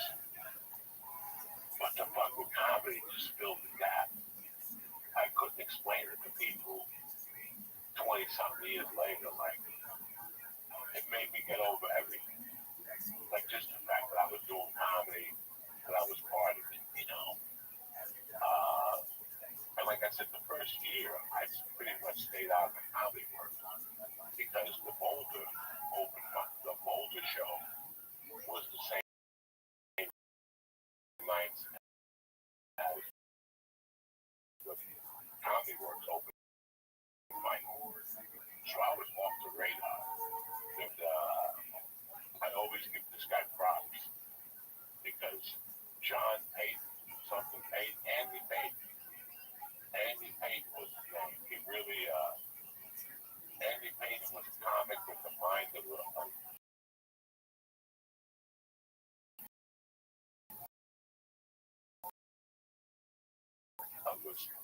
games. He got sick and tired of that, got booked by clubs.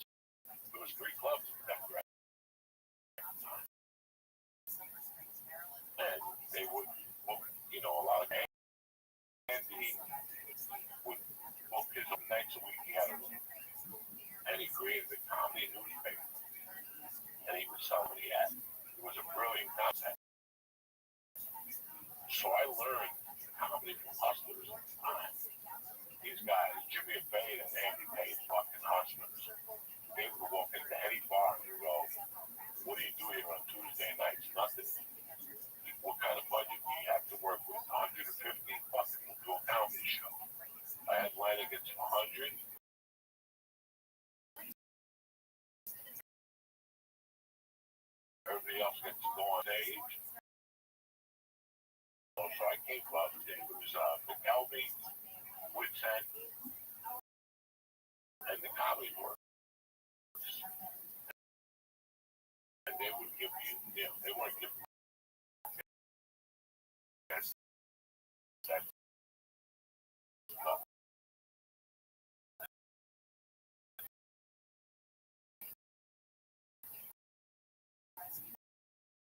I was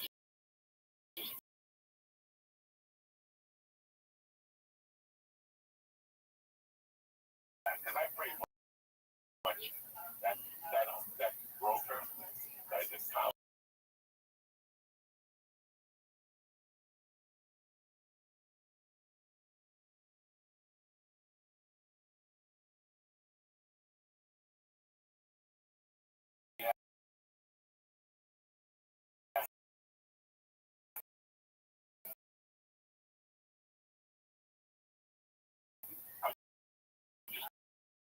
took it over.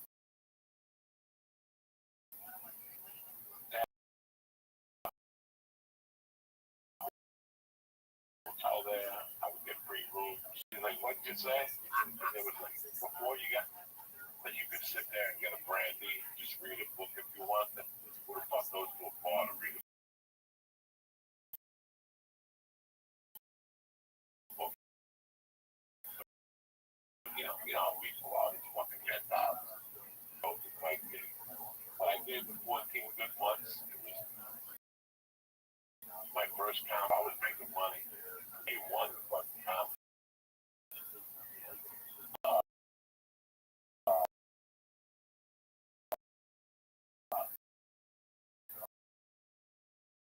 I pushed him house to the room,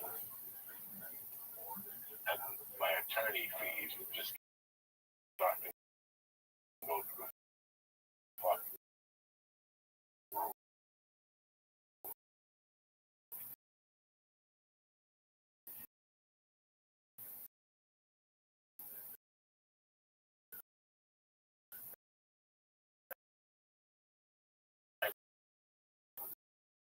Then I did Christmas. I did my car. I fucked up the rim, but it was one of those cars where each rim was 12 fucking rim. You know, I was just living like a nomad. I remember going home one Saturday night and I bought that new car.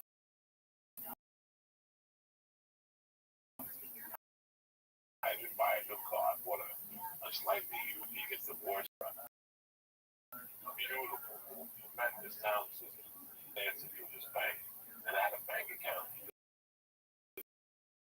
Bank, you know, the whole fucking deal. And one night I go, dead broke. I got no dough. And I got to do a line of coke. And I found that, you know, this any credit card. You get a credit card, they send you those blank checks. And I had like 3 Discover checks.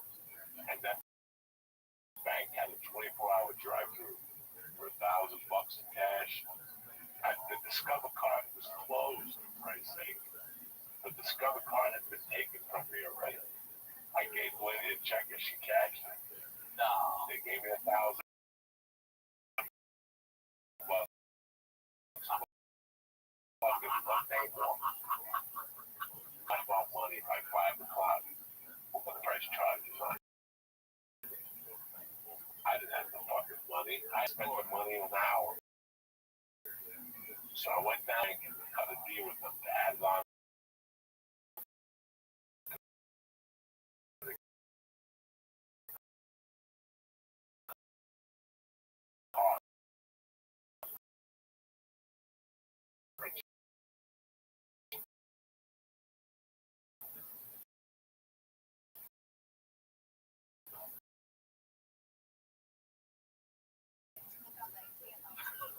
You know,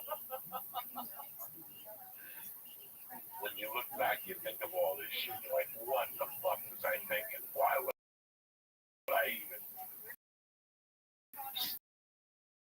think it out with something that there's no money in?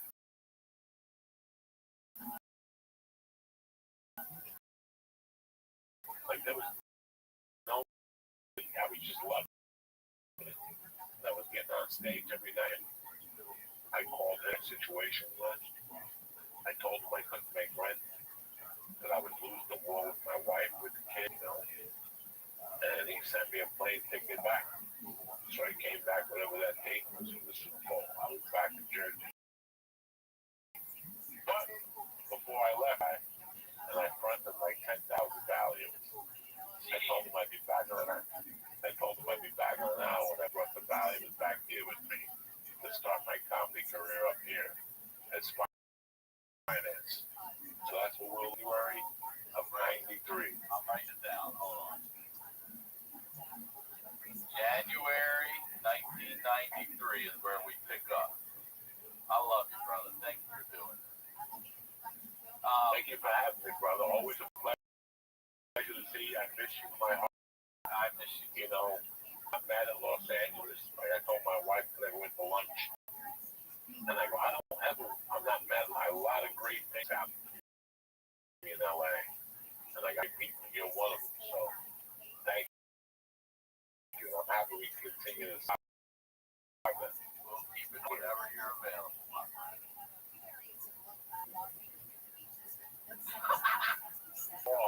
Yeah, we'll wrap it up. Next time we do this, I'll cover the fucking whole this story. There's more excitement in the story. I got the FBI upstairs. I love you, brother. As always, yes.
Awesome.